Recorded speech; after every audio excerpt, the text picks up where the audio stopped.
S ഗ്രൂപ്പിലെ എല്ലാ സുഹൃത്തുക്കൾക്കും നമസ്കാരം. പ്രത്യേകിച്ചും പുതിയ സുഹൃത്തുക്കൾക്ക്.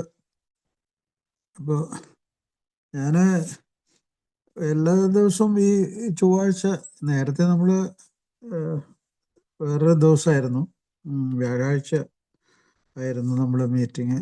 ഇപ്പോൾ നമ്മൾ മീറ്റിംഗ് ചൊവ്വാഴ്ചത്തേക്കാക്കി. മിഡ് നൈറ്റ് സ്റ്റാർസ് ഗ്രൂപ്പിൽ നമ്മുടെ ഡോക്ടേഴ്സ് ഒപ്പീനിയൻ എന്ന് പറഞ്ഞ ഈ പ്രോഗ്രാം. ഏതായാലും നിങ്ങളോടൊക്കെ എനിക്ക് നന്ദിയുണ്ട്. ഈ പ്രോഗ്രാം എന്നെ സംബന്ധിച്ചിടത്തോളം വളരെ ഇമ്പോർട്ടൻ്റ് ആയിട്ടുള്ള ഒരു കാര്യമായിട്ട് ഞാൻ കണക്കാക്കുന്നു. കാരണം വെച്ചാൽ പല ആൾക്കാരും വിചാരിക്കുന്ന പോലെ ആൽക്കഹോളിസം റയറസ്റ്റ്, വളരെ അപൂർവ രോഗങ്ങളിൽ ഒന്നാണെന്നാണ് ചില ആൾക്കാർ വിചാരിക്കുന്നത്. കുടിയൊരു പ്രശ്നം അല്ലാത്ത ആൾക്കാരും അതിനെപ്പറ്റി അറിയണ്ട എന്ന് വിചാരിക്കുന്ന ആൾക്കാരും മദ്യപാനം ഒരു രോഗമാണെന്ന് തന്നെ അവർ വിശ്വസിക്കുന്നില്ല. പല ആൾക്കാരും വിചാരിക്കുന്നത് അത് റയറസ്റ്റ് ഓഫ് ദ ഡിസീസസ്, രോഗങ്ങളിൽ വെച്ച് ഏറ്റവും വളരെ അപൂർവമായിട്ടുള്ള ഒരു സീരിയസ് ആയിട്ടൊന്നും അല്ലാത്തൊരു നിസ്സാര രോഗമാണെന്നൊക്കെയാണ് പല ആൾക്കാരുടെയും പൊട്ടത്തരത്തിലുള്ള ഒരു ധാരണ. ഇതാണ്. ഞാനിത് പറയുമ്പോൾ നിങ്ങൾക്കും അത്ഭുതം തോന്നും. എൻ്റെ അഭിപ്രായത്തിൽ അങ്ങനെ ഒത്തിരി ആൾക്കാരെ എനിക്കറിയാം. വളരെയധികം മദ്യം കഴിച്ച് അതിന് അടിപ്പെട്ട് ജീവിക്കുന്ന ആൾക്കാർ വരെയും വിചാരിക്കുന്നത് അതൊരു രോഗമൊന്നുമല്ല, അതൊരു നിസ്സാര കാര്യമാണെന്ന് വിചാരിക്കുന്ന എത്രയോ ആൾക്കാരുണ്ട്. അപ്പോൾ നമ്മൾ ഈ പ്രോഗ്രാമിൻ്റെ വലിപ്പം എന്താണെന്ന് വെച്ചാൽ, ആർക്കും ഇല്ലാത്ത വലിയൊരു ധാരണ, ഒരു അറിവ്, ആ അറിവിൽ കൂടി ജീവിതത്തെ തിരിച്ചു പിടിക്കാൻ കഴിയുന്നൊരു പരിപാടി, ഒരു പ്രോഗ്രാം.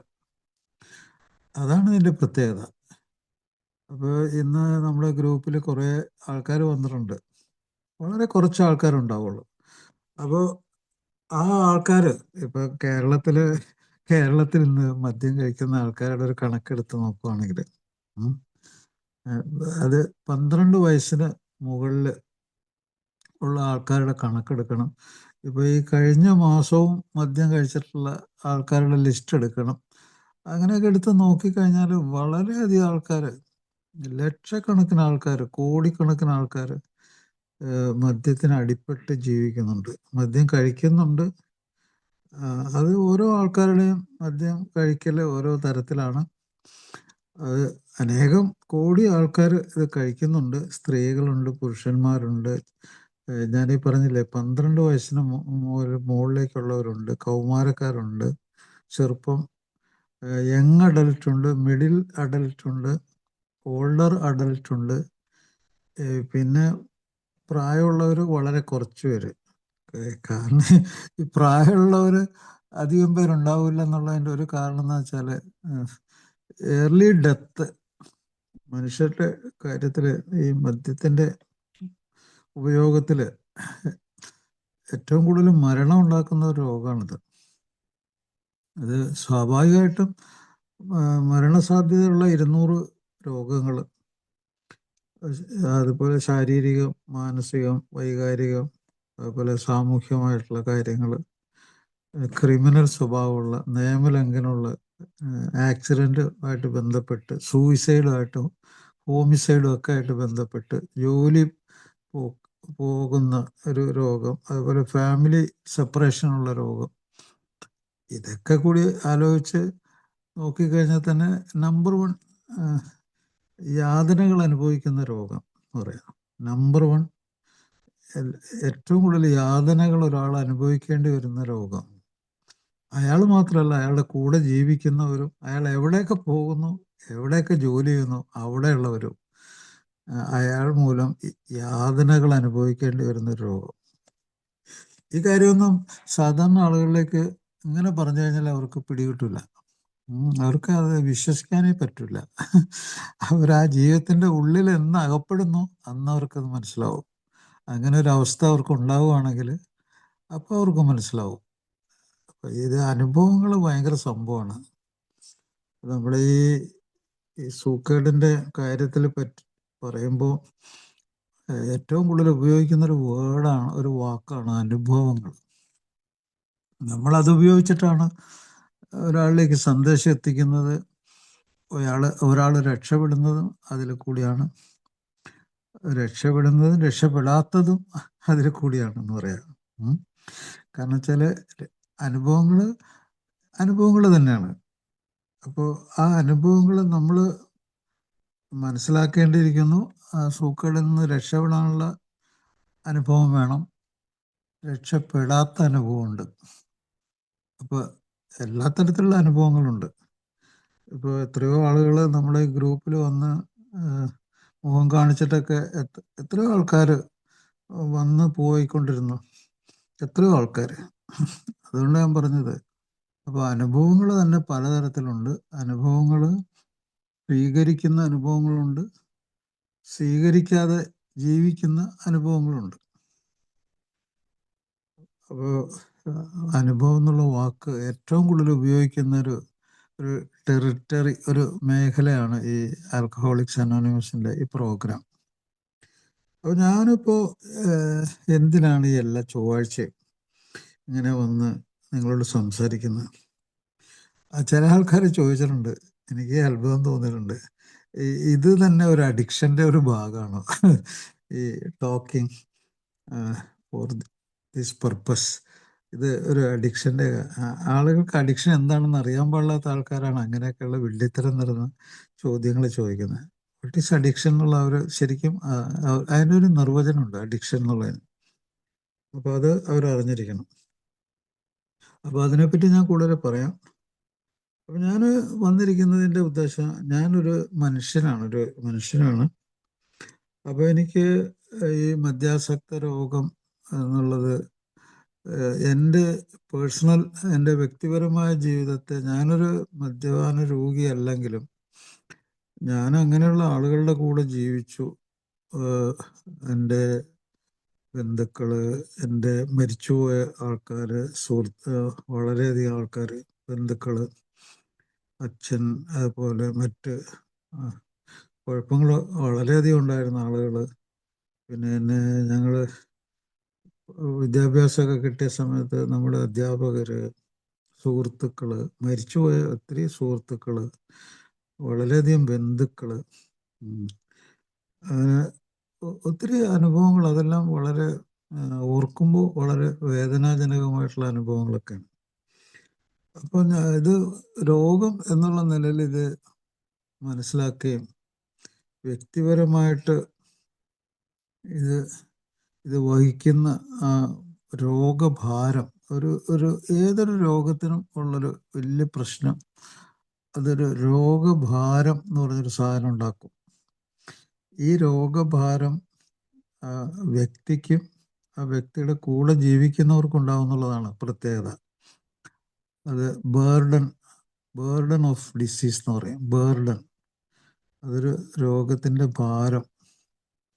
അപ്പോൾ ഒരു ഉദാഹരണം, ഈ മദ്യപാനം തന്നെ വേണമെന്നില്ല. ഒരു പ്രമേഹ രോഗി, ഒരു കുടുംബനാഥനാണ്, ഒരു പ്രമേഹ രോഗി.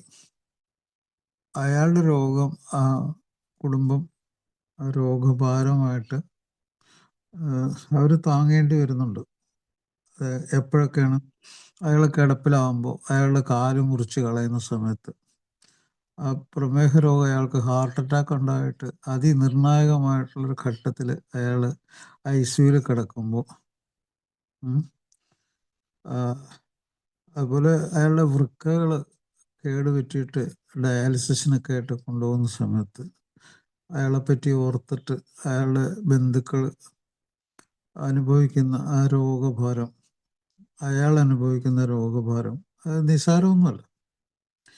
അയാളൊരു ഏണിംഗ് മെമ്പർ, ഒരു ഫാമിലിയുടെ സപ്പോർട്ടാണ്. അത് പോവുകയാണ്. അപ്പോൾ ഒരു കുടുംബം അങ്ങനെ ചെതറിപ്പോകാൻ പോവാണ്. അതേ രീതി തന്നെയാണ് പല ദീർഘകാല രോഗങ്ങളുടെയും അവസ്ഥ അങ്ങനെയൊക്കെ തന്നെയാണ്. അപ്പോൾ അങ്ങനെയുള്ള ദീർഘകാല രോഗങ്ങളുടെ പട്ടികയിൽ ഒരു നമ്പർ വൺ ഡിസീസാണ് ആൽക്കഹോളിസം. കാരണം എന്താണെന്ന് വെച്ചാൽ, ഇത് ഒരു വലിയൊരു പുസ്തകമാണെങ്കിൽ ഈ രോഗം ഒരു വലിയ പുസ്തകമാണെങ്കിൽ ആ പുസ്തകത്തിൽ അനേകം ചാപ്റ്ററുകൾ ഉണ്ട്. ആ ഓരോ ചാപ്റ്ററും മറ്റു പല രോഗങ്ങളാണ്. അപ്പോൾ അതിൽ ഈ പറഞ്ഞ പ്രമേഹ രോഗമുണ്ട്, ഹൈപ്പർ ടെൻഷൻ രോഗമുണ്ട്, അതുപോലെ ക്യാൻസറുകളുണ്ട്, വൃക്കകളെ ബാധിക്കുന്ന രോഗങ്ങളുണ്ട്, മസിൽസ് മാംസപേശികളെ ബാധിക്കുന്ന രോഗങ്ങളുണ്ട്, തലച്ചോറിനെ ബാധിക്കുന്ന രോഗങ്ങളുണ്ട്, ലിവർ ഡിസീസസ് ഉണ്ട്, ഞരമ്പ് രോഗങ്ങളുണ്ട്, കേന്ദ്ര നാഡീവ്യൂഹം എന്ന് പറഞ്ഞ തലച്ചോറിനെ ബാധിക്കുന്നതുണ്ട്.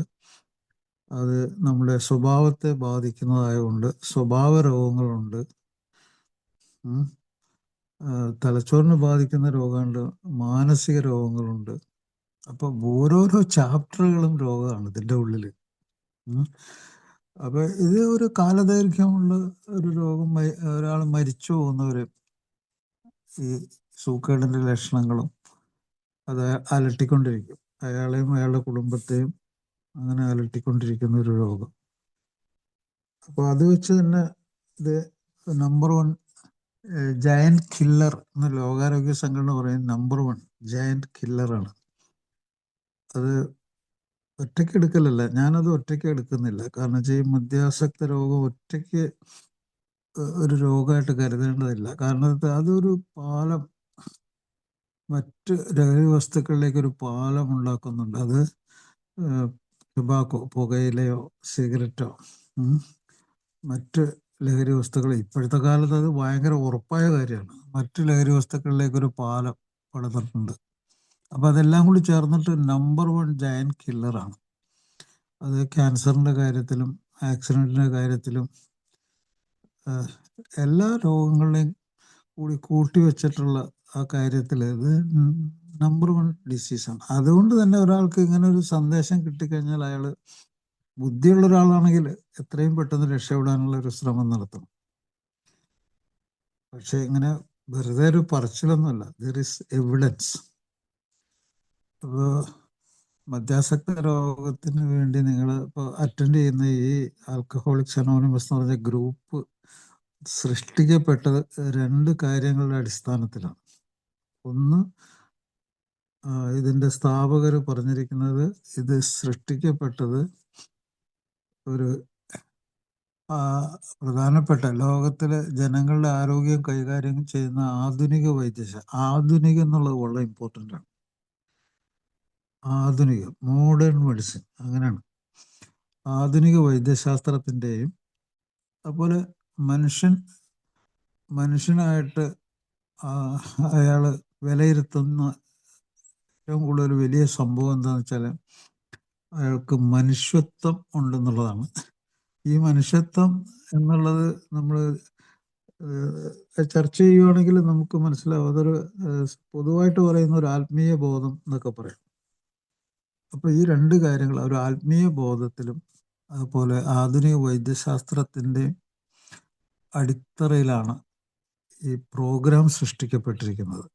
അപ്പോൾ ഇതിൽ പറയുന്ന ബഹുഭൂരിപക്ഷം കാര്യങ്ങൾ ആധുനിക വൈദ്യശാസ്ത്രത്തിൽ പറയുന്ന കാര്യങ്ങളാണ്. അതുകൂടാതെ ഒരു മനുഷ്യത്വം എന്ന നിലയിൽ എന്താണ് ഈ മനുഷ്യത്വം ഇതിൽ വരാൻ കാരണം നമ്മുടെ ഈ ബ്രെയിനിൽ ആണ് ഇതിൻ്റെ അടിത്തറ. നമ്മുടെ ചിന്തകൾ, തോന്നലുകൾ, വികാരങ്ങൾ, സ്വഭാവങ്ങൾ ഇതെല്ലാം കൂടി ചേർന്ന് നമുക്ക് ഒരു ബോധത്തിൻ്റെ ഉള്ളിൽ ഒരു മനസ്സുണ്ട്. ആ മനസ്സിൽ നമ്മൾ മനുഷ്യർ എന്ന് പറയുമ്പോൾ നമുക്ക് മനുഷ്യത്വവും അതിനോടനുബന്ധിച്ചുള്ള കരുണ, സ്നേഹം, മറ്റുള്ളവർക്ക് വേണ്ടിയുള്ള ത്യാഗം. കാരണം നമുക്കറിയാം മനുഷ്യനും തമ്മിലുള്ള ഈ പരസ്പരം എന്നുള്ള വാക്ക് ഏറ്റവും കൂടുതൽ ആൽക്കഹോളിക്സ് അനോണിമസിൽ യൂസ് ചെയ്യുന്ന വാക്കാണ് പരസ്പരം. ആ വാക്കില്ലെങ്കിൽ ആൽക്കഹോളിക്സ് അനോണിമസ് ഇല്ല. പരസ്പരം ഒരു മനുഷ്യർ അങ്ങോട്ടും ഇങ്ങോട്ടും ബന്ധപ്പെട്ടിരിക്കുന്നു. വെറും ബന്ധമല്ല. ബന്ധം എന്ന് പറഞ്ഞാൽ വ്യാഖ്യാനങ്ങൾ അനവധിയുണ്ട്. അതിൽ വില്യം ജെയിംസ് ഈ ആൽക്കഹോളിക്സ് അനോണിമസ് സ്ഥാപിക്കാനായിട്ട്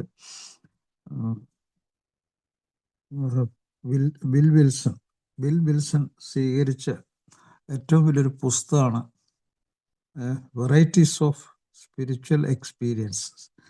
പല തരത്തിലുള്ള ആത്മീയ അനുഭവങ്ങൾ എന്ന് പറഞ്ഞ കാര്യങ്ങളെ ഉൾക്കൊള്ളുന്നൊരു പുസ്തകം ഈ ഫിലോസഫിയുടെയും അതുപോലെ തന്നെ സൈക്കോളജിയുടെയൊക്കെ പിതാവെന്ന് അറിയപ്പെടുന്ന വില്യം ജെയിംസ്. ആ വില്യം ജെയിംസ് പറഞ്ഞു വെച്ച ഏറ്റവും പ്രധാനപ്പെട്ട ഒരു വാക്കുണ്ട്. ഈ ബന്ധം എന്നുള്ളതിൻ്റെ വാക്കിന് ഭയങ്കരമായിട്ടുള്ള വിശാലമായിട്ടുള്ള നമ്മളറിയാത്തൊരർത്ഥമുണ്ട്. ബന്ധം എന്ന് പറഞ്ഞാൽ ബോധം തന്നെയാണ്. ശരിക്കും ബോധം. അതിൻ്റെ കാര്യം പറയാം, വിശദീകരിക്കാം. നിങ്ങൾക്ക് ബോധം ഉണ്ടെങ്കിൽ ബന്ധം എന്താണെന്ന് അറിയുള്ളൂ. ബന്ധം എന്താണെന്ന് അറിയാൻ നിങ്ങൾ ബോധത്തിൻ്റെ ഉള്ളിലാണ് അത് പ്രവർത്തിക്കുന്നത്. അത് ബോധം തന്നെയാണ് വാസ്തവത്തിൽ. അത് എന്തുകൊണ്ടാണ് ബോധമാകുന്നത്? ഒരാൾ അയാളെ അറിയുക, അയാളുടെ ചുറ്റുപാടിനെ അറിയുക, ആ സമയം അറിയുക, അയാളുടെ ചുറ്റുപാടുള്ള ലോകത്തെ അറിയുക, സന്ദർഭത്തെ അറിയുക. അങ്ങനെയുള്ള ഒരാൾക്കാണല്ലോ ബോധം ഉണ്ടാകുന്നത്. ആ ബോധത്തിൻ്റെ ഉള്ളിൽ ഉള്ള കമ്മ്യൂണിക്കേഷൻ, പരസ്പര ബന്ധം, അത് നേരത്തെ ഞാൻ പറഞ്ഞ വാക്കുകൂടെ വരുന്നു, പരസ്പര ബന്ധം. ആ ബന്ധത്തിലാണ് ബോധം എന്ന് പറയുന്നത്. അപ്പോൾ ബോധം ഉണ്ടെങ്കിലേ ബന്ധമുള്ളൂ, ബന്ധം ഉണ്ടെങ്കിലേ ബോധമുള്ളൂ. ഇത് ഏതൊരു ആൽക്കഹോളിക്ക് അറിഞ്ഞിരിക്കണം. അത് അയാളുടെ മനസ്സിൻ്റെ ഉള്ളിൽ ഇങ്ങനെ ഒരു ധാരണ ഇല്ലെങ്കിൽ ഒന്നിലും അയാൾക്ക് വലിയൊരു ധാരണയില്ലാത്തൊരു വിശ്വാസം ഇല്ലാത്ത ഒരാളെ പോലെ ആയി. ഇതിന് കുറേ അറിവുകൾ വേണം. എന്താണ് ജീവിതം എന്നും എന്താണ് മനുഷ്യനെന്നും ഈ രോഗത്തിൻ്റെ അനുഭവങ്ങൾ എന്താണെന്നും ഒക്കെ അയാൾ കുറേയധികം കാര്യങ്ങൾ മനസ്സിലാക്കേണ്ടി വരും. ഈ ഗ്രൂപ്പിൽ വരുമ്പോൾ ഇറ്റ് ഈസ് വെരി ഈസി.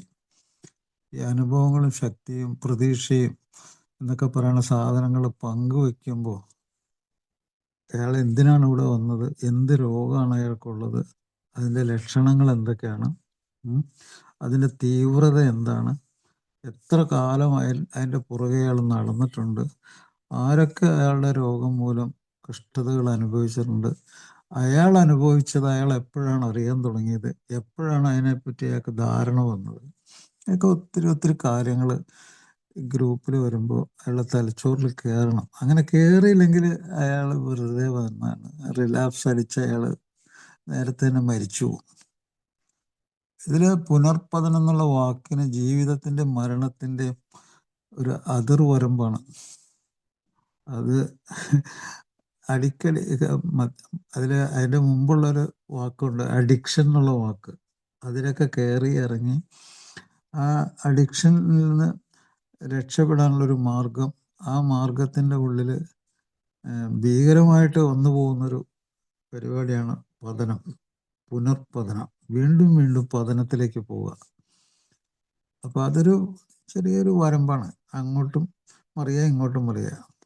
ആ വരമ്പിൽ കൂടി, ആ ബോധത്തിൻ്റെ വരമ്പിൽ കൂടി വീണു പോകാതെ, താഴെ വീണു പോകാതെ നടന്നു പോകേണ്ടി വരും. അങ്ങനത്തെ ഒരു പരിപാടിയുണ്ട് ഇതിൽ. അപ്പോൾ ഈ പ്രോഗ്രാം ശരിക്കും അറിഞ്ഞാലത് മനസ്സിലാവും. അപ്പോൾ ഞാനിപ്പോൾ ഒരു മനുഷ്യനാണ്. ഞാനിപ്പോൾ ഒരു ഡോക്ടർ ആയതുകൊണ്ട് ഞാൻ നേരത്തെ പറഞ്ഞില്ലേ, കുറേ ആളുകളൊക്കെ എനിക്ക് ബന്ധം ഉണ്ട്. നമ്മളുമായിട്ടൊരു പരസ്പരം ധാരണ ഉണ്ടായിട്ടുണ്ട്. നമ്മുടെ മനസ്സിലുണ്ടവർ. അതുപോലെ തന്നെ ഒത്തിരി രോഗികളെ ഞാൻ ചികിത്സിച്ചിട്ടുണ്ട്. ആ ചികിത്സയുടെ ഉള്ളിൽ ഒരു വല്ലാത്തൊരു ജീവൻ മരണ പോരാട്ടമാണ്. ഇത് മറ്റ് അസുഖങ്ങളെ പോലെയല്ല. നമ്മളെപ്പോഴും ഒരാളെ അന്വേഷിച്ചുകൊണ്ടിരിക്കും. പലപ്പോഴും അയാൾ എന്തായി, അയാളുടെ കാര്യം എന്തായി. മറ്റു പല ആൾക്കാരെയും രോഗാവസ്ഥയായിട്ട് വരുന്നവരൊക്കെ നമ്മൾ പ്രത്യേകിച്ചൊരു കാരണമില്ലെങ്കിൽ നമ്മൾ പിന്തുടരാറില്ല. ഇതങ്ങനെയല്ല. ഇത് പിന്തുടർന്നില്ലെങ്കിൽ നമുക്ക് ചിലപ്പോൾ നമ്മുടെ മനസ്സിന് തന്നെ ഒരു സ്വസ്ഥത ഉണ്ടാവില്ല. നമ്മളിങ്ങനെ പിന്തുടരും. അപ്പോൾ നമ്മൾ ഈ രോഗത്തിൻ്റെ ചികിത്സയിൽ ഏറ്റവും വലിയ സംഗതി എന്ന് വെച്ചാൽ ഏറ്റവും ലേറ്റസ്റ്റ് ആയിട്ടുള്ള അറിവ്, നോളജ്, അതിൻ്റെ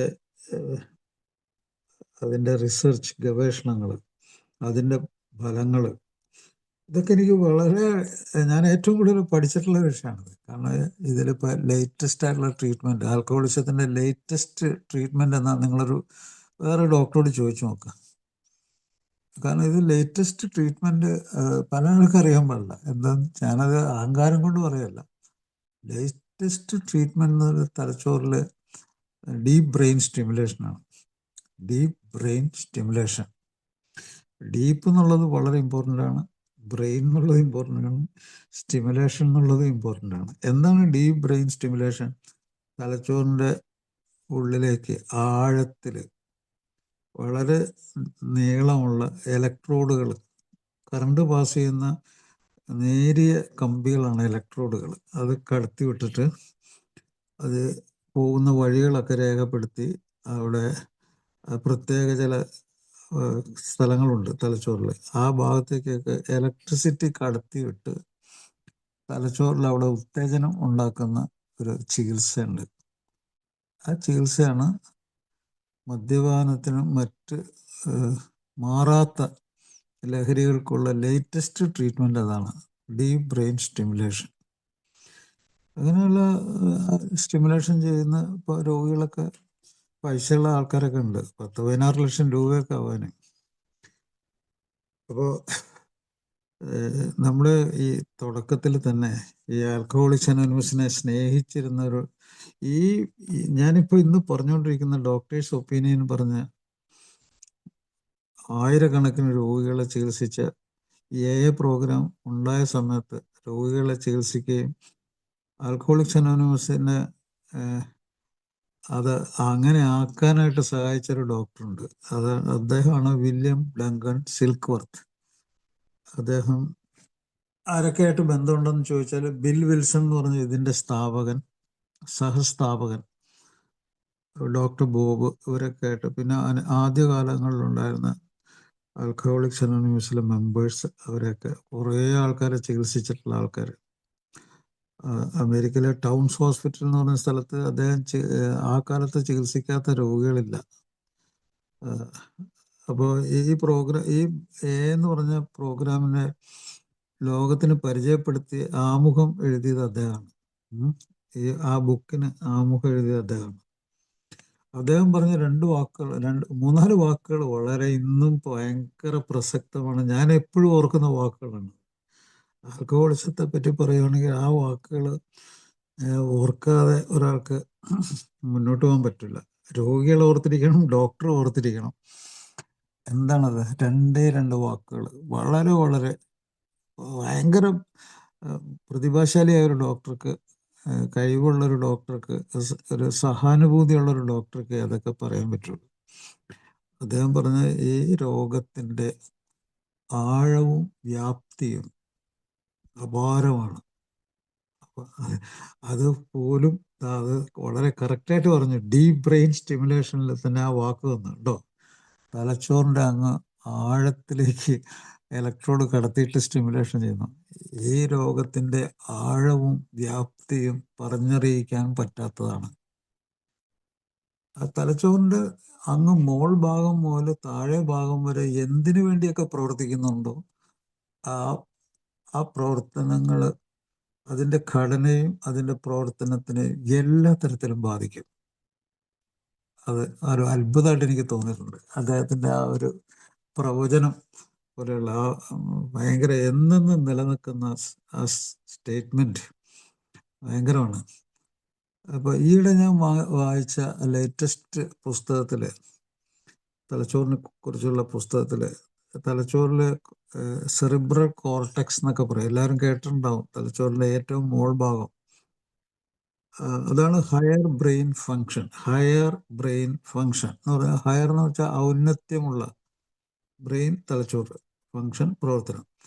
ഹയർ ബ്രെയിൻ ഫങ്ഷൻ, തലച്ചോറിൻ്റെ ഔന്നത്യമുള്ള, ഏറ്റവും ഔന്നത്യമുള്ള തലച്ചോറിൻ്റെ പ്രവർത്തനം എന്ന് പറഞ്ഞാൽ എല്ലാവർക്കും അറിയാം.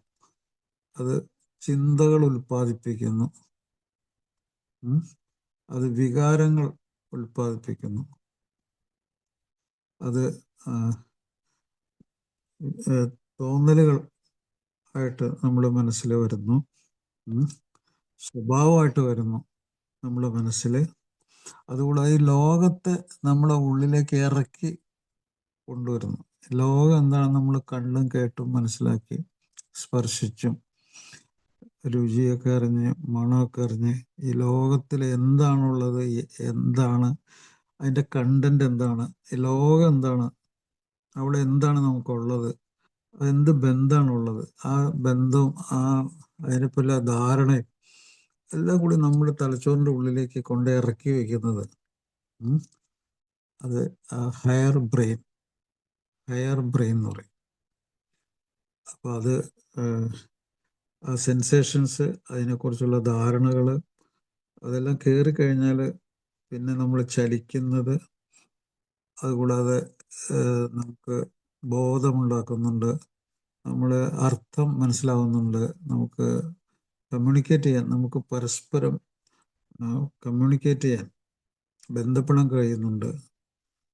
നമ്മൾ അതുപോലെ സഹാനുഭൂതി, സ്നേഹം ഉണ്ടാക്കാൻ പറ്റുന്നുണ്ട്. നമ്മൾ മനസ്സുകൊണ്ട് അറിയുന്നുണ്ട്, ആൾക്കാരുടെ വേദനകൾ അറിയുന്നുണ്ട്, അവരുടെ വികാരങ്ങൾ അറിയുന്നുണ്ട്, അവരെ പറ്റി മനസ്സിലാവുന്നുണ്ട്. അപ്പോൾ ഇതൊക്കെയാണ് ബ്രെയിൻ. അത് നമ്മുടെ ഹയർ ബ്രെയിനിൻ്റെ ഒരു 6 മില്ലിമീറ്ററുള്ള സ്ഥലത്ത് കൂടി അത് കടന്ന് ഇങ്ങനെ താഴേക്ക് പോകും. താഴേക്ക് അങ്ങ് ബേസൽ ഗാംഗ്ലിയ എന്ന് പറഞ്ഞാൽ അങ്ങ് താഴേ ഭാഗം വരെ പോകും തലച്ചോറിൽ. അപ്പോൾ ഓരോ ഭാഗത്തും പ്രത്യേക പ്രവർത്തനങ്ങളുണ്ട്.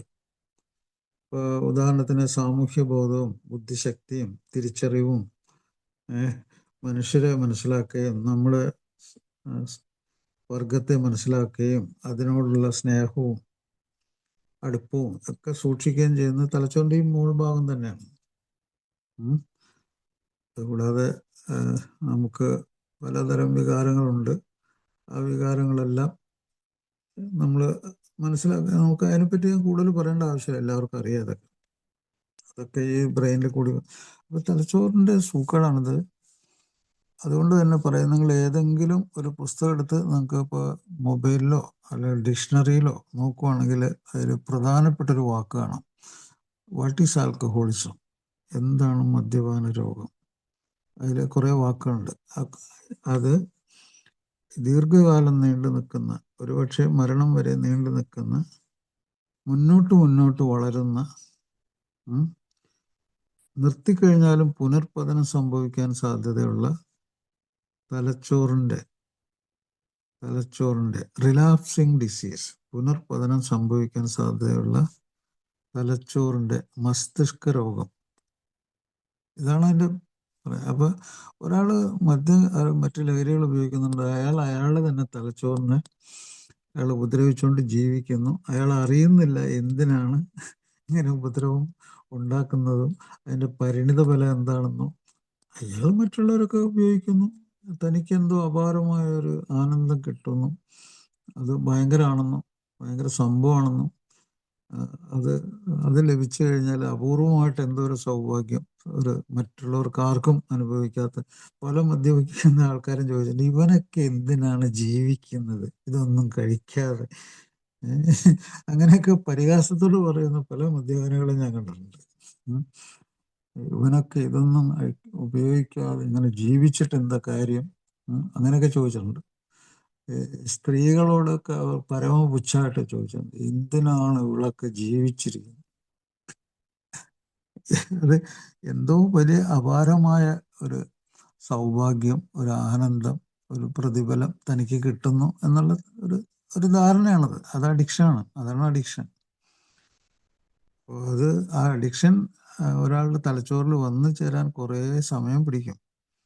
അപ്പോൾ അത് ഏതൊക്കെ തരത്തിലുള്ള രീതിയിലാണ് അഡിക്ഷൻ വരണമെന്ന് ചോദിച്ചാൽ, ചില ആൾക്കാർ ബോധം കെടുന്നവരെ കുടിച്ച് ഒറ്റ അടിക്ക് തന്നെ വളരെയധികം മദ്യം കുടിച്ച് ബോധം കെട്ട് കഴിഞ്ഞാൽ അതൊരു മദ്യപാനം. അല്ലെങ്കിൽ കുറേശ്ശെ രാവിലെ മുതൽ വൈകിട്ട് വരെയും കുടിക്കുന്ന ഒരു തരത്തിലുള്ളൊരു മദ്യപാനം. അല്ലെങ്കിൽ ഒരാഴ്ചയിലൊരു അടുത്ത 2-3 ദിവസങ്ങൾ വളരെയധികം അളവിൽ മദ്യം കഴിക്കുന്ന ഒരു ബിഞ്ചി ഡ്രിങ്കിങ് എന്ന് പറയും.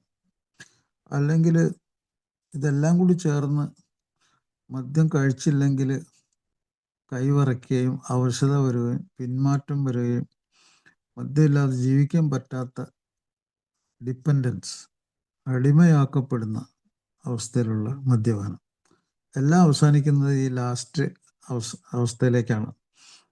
അടിമയാക്കപ്പെടുന്ന മദ്യപാനം. അത് ശരീരത്തിലെ കോശങ്ങൾ, സെല്ലുകൾ, ആ സെല്ലിലുള്ള കെമിക്കൽസ്, ഇലക്ട്രിസിറ്റി, അതിൻ്റെ തലച്ചോറിൽ പ്രവർത്തിക്കുന്ന ഇലക്ട്രിസിറ്റി, രാസവസ്തുക്കൾ, ഇതെല്ലാം ആ അടിമത്തത്തിൻ്റെ ഉള്ളിൽ പെടുന്നുണ്ട്.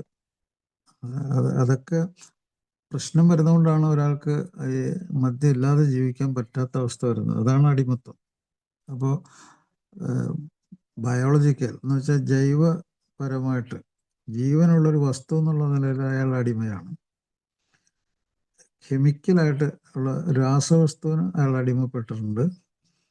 ശരീരം കൊണ്ട് അയാൾ അടിമപ്പെട്ടിട്ടുണ്ട്. സ്വഭാവം കൊണ്ട് അയാൾ അടിമപ്പെട്ടിട്ടുണ്ട്. പെരുമാറ്റം കൊണ്ട് അയാൾ അടിമപ്പെട്ടിട്ടുണ്ട്. അപ്പോൾ ഇങ്ങനെയുള്ള ഇത് കേൾക്കുമ്പോൾ തന്നെ അറിയാം, ഇത് തലച്ചോറിലെ ഇലക്ട്രിക്കൽ കണക്ഷനിൽ കൂടിയാണ് അയാൾക്ക് ഇങ്ങനെ സംഭവിച്ചത്. അപ്പോൾ അങ്ങനെ ഒരു അടിമത്തം ബാധിച്ച ഒരാൾക്ക് ആ അടിമത്തത്തിൽ നിന്ന് രക്ഷപ്പെടണമെങ്കിൽ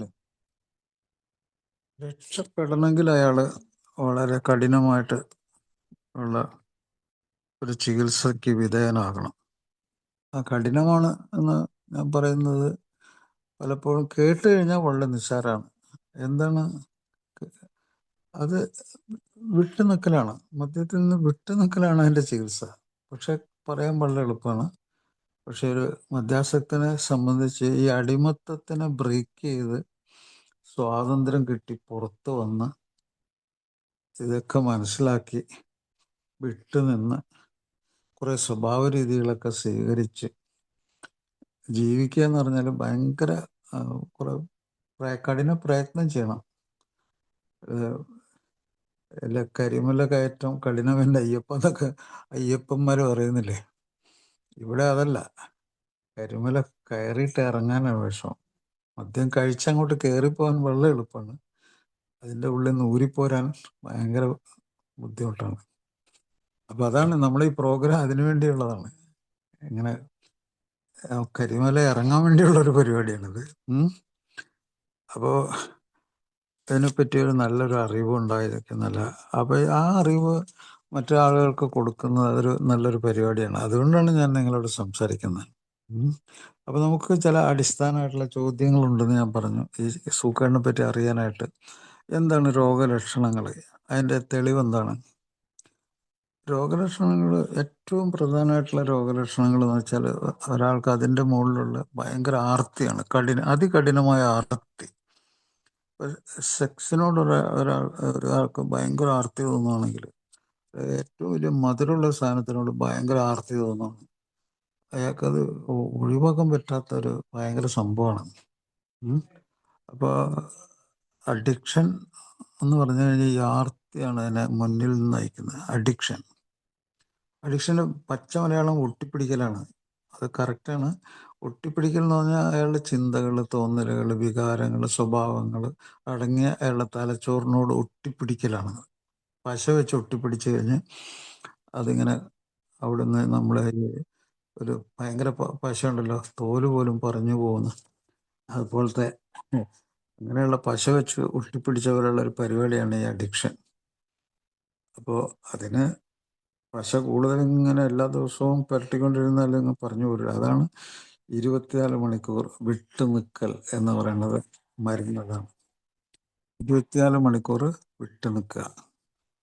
അപ്പോൾ പിന്നെ കൂടുതൽ ഒട്ടിപ്പിടിപ്പിക്കുന്നില്ല, പിന്നെ അതിനെ ഇളക്കിയെടുക്കണം. അപ്പോൾ അത് കുറേ ബുദ്ധിമുട്ടുണ്ട്. അപ്പോൾ 1 day at a time അല്ലെങ്കിൽ 24 hours വിട്ട് നിന്ന് കഴിഞ്ഞാൽ ഈ ഇലക്ട്രിക്കൽ സർക്യൂട്ട് ശരിയാവും. തലച്ചോറിൻ്റെയും അതുപോലെ ശരീരത്തിൻ്റെ ഉള്ളിലേക്കും ഈ അവയവങ്ങളുടെ ഉള്ളിലേക്ക് ഇത് കയറി ഇറങ്ങില്ല. അപ്പോൾ ഭയങ്കര ഒരു വേലി കെട്ടി അതിനെ അങ്ങോട്ട് ഒഴിവാക്കി നിർത്തുവാണ്. അങ്ങനെ 24 മണിക്കൂർ വീതമുള്ള ഒരു 90 ദിവസം, അത് നമ്മുടെ പഴമക്കാർ ഭയങ്കരമായിട്ട് കണ്ടുപിടിച്ചാണ് പണ്ട് മുതലേ. ഒരു 90 ദിവസത്തെ ഈ മീറ്റിങ്ങുകൾ അറ്റൻഡ് ചെയ്യുക, വിട്ടു നിൽക്കുക, വിട്ടുകൊടുക്കുക. ഒരു സ്വഭാവ രീതിയാണ് വിട്ടു നിൽക്കുക, വിട്ടുകൊടുക്കുക. എന്താണ് വിട്ടുകൊടുക്കുക എന്ന് പറഞ്ഞാൽ, ഒരു മധ്യാസക്തൻ്റെ സ്വഭാവം ആലോചിക്കുക. അയാൾ തലച്ചോറ് എല്ലാ കാര്യങ്ങളിലും, തർക്ക വിഷയങ്ങളിൽ ഭൂമിയിൽ എന്തൊക്കെയുണ്ടോ അതിലൊക്കെ കയറി ഇടപെടും. ഭയങ്കര അലമ്പുണ്ടാക്കിക്കൊണ്ടിരിക്കും. അയാൾ എവിടെയൊക്കെ എന്തൊക്കെ ഇടപെടലുകളുണ്ടോ അവിടെയൊക്കെ അലമ്പുണ്ടാക്കിക്കൊണ്ടിരിക്കുക. കാരണം അയാൾക്ക് സ്വസ്ഥമായിട്ടിരിക്കാൻ പറ്റില്ല, അതിനനുവദിക്കില്ല അയാളുടെ തലച്ചോറും അയാൾ പഠിച്ച സ്വഭാവങ്ങളും. അപ്പോൾ അതാണ് ആദ്യമായുള്ള ഇതിലത്തെ ചികിത്സയുടെ പരിപാടി. അതാണ് വിട്ടു നിൽക്കൽ, വിട്ടുകൊടുക്കൽ. പുറത്തെ ലോകത്ത് എന്തൊക്കെ സംഭവങ്ങളുണ്ടോ അയാൾ സ്വന്തം സുബോധം തിരിച്ചു കെട്ടി സ്വഭാവം മാറുന്നവരെ അയാൾ ഇടപെടലിലേക്ക് പോകാതെ എപ്പോഴൊക്കെ അയാൾക്ക് പ്രശ്നം ഉണ്ടാകുന്നു അപ്പോഴൊക്കെ അയാൾ ചികിത്സിക്കണമെന്ന് ഞാൻ പറയും. അതായത് ഷോർട്ട് ഇൻ്റർവെൻഷൻ അതിൻ്റെ പറയണേ. അപ്പോൾ ഇത് ഈയിടെ കണ്ടുപിടിച്ചൊരു പരിപാടിയാണ്. എപ്പോഴൊക്കെ ഒരു മദ്യാസക്തന് അല്ലെങ്കിൽ ലഹരി ഉപയോഗിക്കുന്ന ആൾക്ക് എപ്പോഴൊക്കെ പ്രശ്നം ഉണ്ടായുള്ളൂ അപ്പോഴൊക്കെ അയാളൊരു ഡോക്ടറെ കാണും, അല്ലെങ്കിൽ ഒരു കൗൺസിലറെ കാണും, അല്ലെങ്കിൽ സൈക്കാട്രിസ്റ്റിനെ കാണും. അയാൾ ഇടപെടൽ, ഇൻ്റർവെൻഷൻ, ഒരു ചെറിയ ചെറിയ ഇടപെടലുകൾ. അപ്പം അതിൽ കൂടി ആ ചെറിയ ചെറിയ വിവരങ്ങളും ചെറിയ ചെറിയ ഉപദേശങ്ങളും ചെറിയ ചെറിയ മാറ്റങ്ങളും അയാളിലുണ്ടാവും. അത് വളരെ അനുഗ്രഹമാണ് അയാൾക്ക്. അങ്ങനെ ചെറിയ ചെറിയ മാറ്റങ്ങളിലൂടെയാണ് അയാൾക്കൊരു വലിയ മാറ്റത്തെ സ്വീകരിക്കാൻ പറ്റുള്ളൂ. അപ്പം അതെപ്പോഴും അയാൾ സ്വീകരിക്കണം. അപ്പോൾ അയാൾക്കൊരു ഛർദി ഉണ്ടായി, മദ്യം കഴിച്ചിട്ട് അയാൾക്ക് പ്രശ്നമുണ്ടായി, ഉടനെ അയാൾ ഒരു ആശുപത്രിയിൽ ഒരു ഡോക്ടറെ സമീപിച്ച് ചികിത്സിച്ച് അയാളുടെ സ്വന്തക്കാരതിന് തയ്യാറെടുക്കുകയാണെങ്കിൽ അയാൾ സമ്മതിക്കണം. അയാൾ ആ ഇടപെടലിന് നിന്നു കൊടുക്കണം. ആ ഇടപെടലിൽ നിന്നില്ലെങ്കിൽ അയാൾ ഒരു ഇടപെടലിലും നിൽക്കില്ല. അയാളൊരു നിഷേധിയായി മാറും. ടോട്ടൽ നിഷേധമായിരിക്കും പിന്നെ അയാൾക്ക്. എനിക്കൊരു പ്രശ്നമില്ല, എൻ്റെ കാര്യത്തിൽ ആരും ഇടപെടണ്ട, എനിക്കെല്ലാം അറിയാം. അങ്ങനെ ഒരു ഭയങ്കരമായിട്ടുള്ള ഈഗോ, അഹന്ത. ആ അഹന്തയുടെ ഉള്ളിൽ അയാൾക്ക് പിന്നെ പിടിച്ചു നിൽക്കാൻ പറ്റില്ല. അയാൾ ഒരു കാര്യവും സ്വീകരിക്കില്ല, ഒരു കാര്യവും അയാളെപ്പറ്റി പറഞ്ഞാൽ അയാൾ വിശ്വസിക്കില്ല. അങ്ങനത്തെ ഒരു സ്വഭാവം. അപ്പോൾ വിശ്വസിക്കില്ല, സ്വീകരിക്കില്ല. ഇതിൻ്റെ പേരാണ് നിഷേധം. ഈ നിഷേധത്തിൻ്റെ ഉള്ളിൽ അയാൾ ദീർഘകാലം സഞ്ചരിക്കും. അയാൾക്കറിയാം പ്രശ്നമുള്ള കാര്യമാണ്, അയാൾ അത് അനുഭവിച്ചിട്ടുണ്ട്. പക്ഷെ അയാൾ നിഷേധം ഉണ്ട്, അയാൾ തയ്യാറില്ല. ആ നിഷേധത്തിൻ്റെ ഉള്ളിൽ വർഷങ്ങൾ കഴിഞ്ഞു പോയിട്ടുണ്ട്. ചില ആൾക്കാർ 10 വർഷം, 5 വർഷം, 10 വർഷം, 15, 20, 25, 35, 38 വർഷം കഴിഞ്ഞ ഒരാളെ ഞാൻ ചികിത്സിച്ചിട്ടുണ്ട്. 38 വർഷം അയാൾ ആലോചിച്ചുകൊണ്ട് നടക്കുകയാണ് ഈ കാര്യത്തെപ്പറ്റി. പക്ഷെ അയാൾ അത് സ്വീകരിക്കുന്നില്ല. അപ്പം ആ 38 വർഷം നിഷേധം നിറഞ്ഞൊരു ജീവിതം, അത് മറ്റുള്ളവർ സഹിച്ച്, അയാളുടെ കൂടെ ജീവിക്കുന്ന അയാളുടെ ഭാര്യ, മക്കള്, അയാളെ ആയിട്ട് ഇടപെടലുകൾ ഉണ്ടായ എല്ലാവരും, അയാളുടെ ജോലി സ്ഥലത്തുള്ളവർ, അതിലെന്തൊക്കെ സംഭവിച്ചിട്ടുണ്ടെന്ന് നമുക്കറിയാം. ആ ഇടപെടലുകളിലൊക്കെ എന്തൊക്കെ സംഭവിക്കുക എന്നുള്ളത് നമുക്ക് ഊഹിക്കാവുന്ന കാര്യമുള്ളൂ. അപ്പം അങ്ങനത്തെ ഒരു ജീവിതം. ചുരുക്കത്തിൽ ഇപ്പോൾ വേൾഡ് ഹെൽത്ത് ഓർഗനൈസേഷൻ പറയും, ലോകത്ത് എന്തൊക്കെ ശാരീരിക രോഗങ്ങൾ, ദീർഘകാല രോഗങ്ങളുണ്ടോ അതൊക്കെ ഈ മദ്യാസക്തൻ്റെ അവയവങ്ങളിൽ കൂടി കടന്നു പോയിട്ടുണ്ട് എന്ന് പറയും. അത് ശരിയാണ്. ലോകാരോഗ്യ സംഘടന പറയും 200ഓളം ശാരീരിക രോഗങ്ങൾ അയാളുടെ ഉള്ളിൽ കൂടി കടന്നു പോകുന്നു. അതൊക്കെ എനിക്കറിയാം, ഞാനത് പറഞ്ഞാലും നേരം വെളുക്കില്ല. 200ഓളം ശാരീരിക രോഗങ്ങൾ. ലോകത്ത് ഏറ്റവും മാരകമായൊരു 5-6 മാനസിക രോഗങ്ങളുണ്ട്, കടുത്ത മാനസിക രോഗങ്ങൾ. അത് അയാൾ ഉള്ളിൽ കൂടി കടന്നു പോകും. പക്ഷെ അയാൾ, ഞാൻ പറഞ്ഞില്ലേ, ഷോർട്ട് ഇൻ്റർവെൻഷൻ, ആ ഇൻ്റർവെൻഷനിൽ നിന്നിട്ടുണ്ടെങ്കിൽ അയാൾക്ക് ഒരു അവസരം കിട്ടും രക്ഷപ്പെടാനായിട്ട്. ഇല്ലെങ്കിൽ അയാൾ നേരത്തെ മരിക്കും. കാരണം ഈ പറഞ്ഞ രോഗങ്ങളൊക്കെ മാരക രോഗം. പ്രമേഹം മാരക രോഗമാണ്, രക്തസമ്മർദ്ദം മാരക രോഗമാണ്. അതിന് മരുന്ന് കഴിച്ചില്ലെങ്കിൽ അത്, മരുന്ന് കഴിക്കാതിരിക്കാനുള്ള ഒരു സ്വഭാവം അയാൾക്കുണ്ട്. ഒരു മരുന്നും ഒന്നിനും കഴിക്കാത്തൊരു സ്വഭാവ രീതി, നിഷേധം കൂടി വേറെ ഉണ്ട് അയാൾക്ക്. അപ്പോൾ എന്തൊക്കെ ഈ എന്താണ് പകർച്ചവ്യാധികളല്ലാത്ത രോഗമുണ്ടോ, എന്തൊക്കെ പകർച്ചവ്യാധികൾ രോഗം മാരകമായിട്ടുണ്ടോ, അതൊക്കെ അയാളുടെ ഉള്ളിൽ കൂടി കടന്നു പോകും. അതൊന്നും അയാൾ അറിയില്ല. അയാൾ അതിനൊരു ചികിത്സ എടുക്കുക എന്ന് പറഞ്ഞാൽ ചിലപ്പോൾ ആരുടെയെങ്കിലും നിർബന്ധത്തിന് വഴങ്ങി, ചിലപ്പോൾ ഒരു ഭയം കൊണ്ട് ഒക്കെ ചിലപ്പോൾ അങ്ങനെയൊക്കെ ചെയ്തേക്കാം. ഭൂരിഭാഗം അവസരത്തിലും അയാൾ വളരെ വൈകി പോകും, അല്ലെങ്കിൽ വഴങ്ങാതിരിക്കുന്ന ഒരവസ്ഥയുണ്ട്. അത് നിഷേധമാണ്. ഒരു 3-4 സ്വഭാവ രീതികൾ അയാളുടെ ഉള്ളിൽ വളരെ, ഈ ബിഹേവിയറൽ ചേഞ്ചിന് ഏല് വന്നേ മതിയാവും. അതെന്തൊക്കെയാണ്? നിഷേധം. ഇവിടെ വന്നു കഴിഞ്ഞാൽ ഒരാൾ ഞാനൊരു മദ്യപാനിയാണെന്ന് അറിഞ്ഞുകൊണ്ട് സ്വയം മനസ്സിലാക്കിക്കൊണ്ട് പ്രോഗ്രാമിൽ നിൽക്കുമ്പോഴേ അയാൾ രക്ഷപ്പെടുകയുള്ളൂ. നേരെ മറിച്ച് ഞാൻ മദ്യപാനി അല്ലെന്ന് പറഞ്ഞാൽ അയാൾക്ക് ഇതിൻ്റെ ഒരു ഗുണവും കിട്ടില്ല. അയാൾക്ക് ഒരു പിടിയും കിട്ടില്ല സംഗതി. അവിടെ പ്രോഗ്രാമിൽ വരുന്ന ആൾക്കാർ മനസ്സിലാക്കുന്നുണ്ട് താനൊരു മദ്യാസക്തനാണെന്ന്, അതിൻ്റെ ലക്ഷണങ്ങൾ തനിക്കുണ്ടെന്നും അതിൻ്റെ സ്വഭാവങ്ങളൊക്കെ തനിക്കുണ്ടെന്നും അയാൾ മനസ്സിലാക്കുന്നുണ്ട്. അയാൾ സ്വയം സമ്മതിക്കുന്നുണ്ട്. അങ്ങനെ സമ്മതിക്കാത്ത ആൾക്കാർ അധികം നാൾ നീണ്ടു നിൽക്കില്ല. അവരുടെ സ്വഭാവം എന്താണ്? നിഷേധം. ഇത് നിസ്സാരാക്കുക, ഇത്രയും ഭീകരമായ രോഗത്തിനെ നിസ്സാരാക്കുക. അയാൾക്ക് അല്ലെങ്കിൽ ചില യുക്തി പറയാനുണ്ടാവും അയാൾക്ക്. അത് മദ്യം വളരെ സൂത്തിങ്, വളരെ അയാൾക്ക് ഗുണം ചെയ്യുന്ന, റിലാക്സേഷൻ ഉണ്ടാക്കി അയാളെ മയക്കി അയാളുടെ വേദനകൾ ശമിപ്പിക്കുന്ന ദിവ്യ ഔഷധം എന്നുള്ള നിലയിൽ ഉള്ളൊരു യുക്തിയുണ്ട് അയാൾക്ക്. അതാണ് ഇപ്പോൾ കല്ലുവെട്ടുകാർ ആ യുക്തി പറയാറുണ്ട്. കല്ലുവെട്ടുകാർ ചിലപ്പോൾ 5-6 പെഗ് മദ്യം കഴിച്ചിട്ട് കല്ലുവെട്ടൊക്കെ കഴിഞ്ഞിട്ട് വരുന്നത്. അല്ലെങ്കിൽ മറ്റ് കഠിനാധ്വാനം ചെയ്യുന്നവർ, അവർ പറയാണ്, ഞാൻ ഒരു കഠിനാധ്വാനം ചെയ്യുന്ന ആളാണ്, ഞാൻ അല്പം മദ്യം കഴിച്ചാൽ എന്താണ് കുഴപ്പം?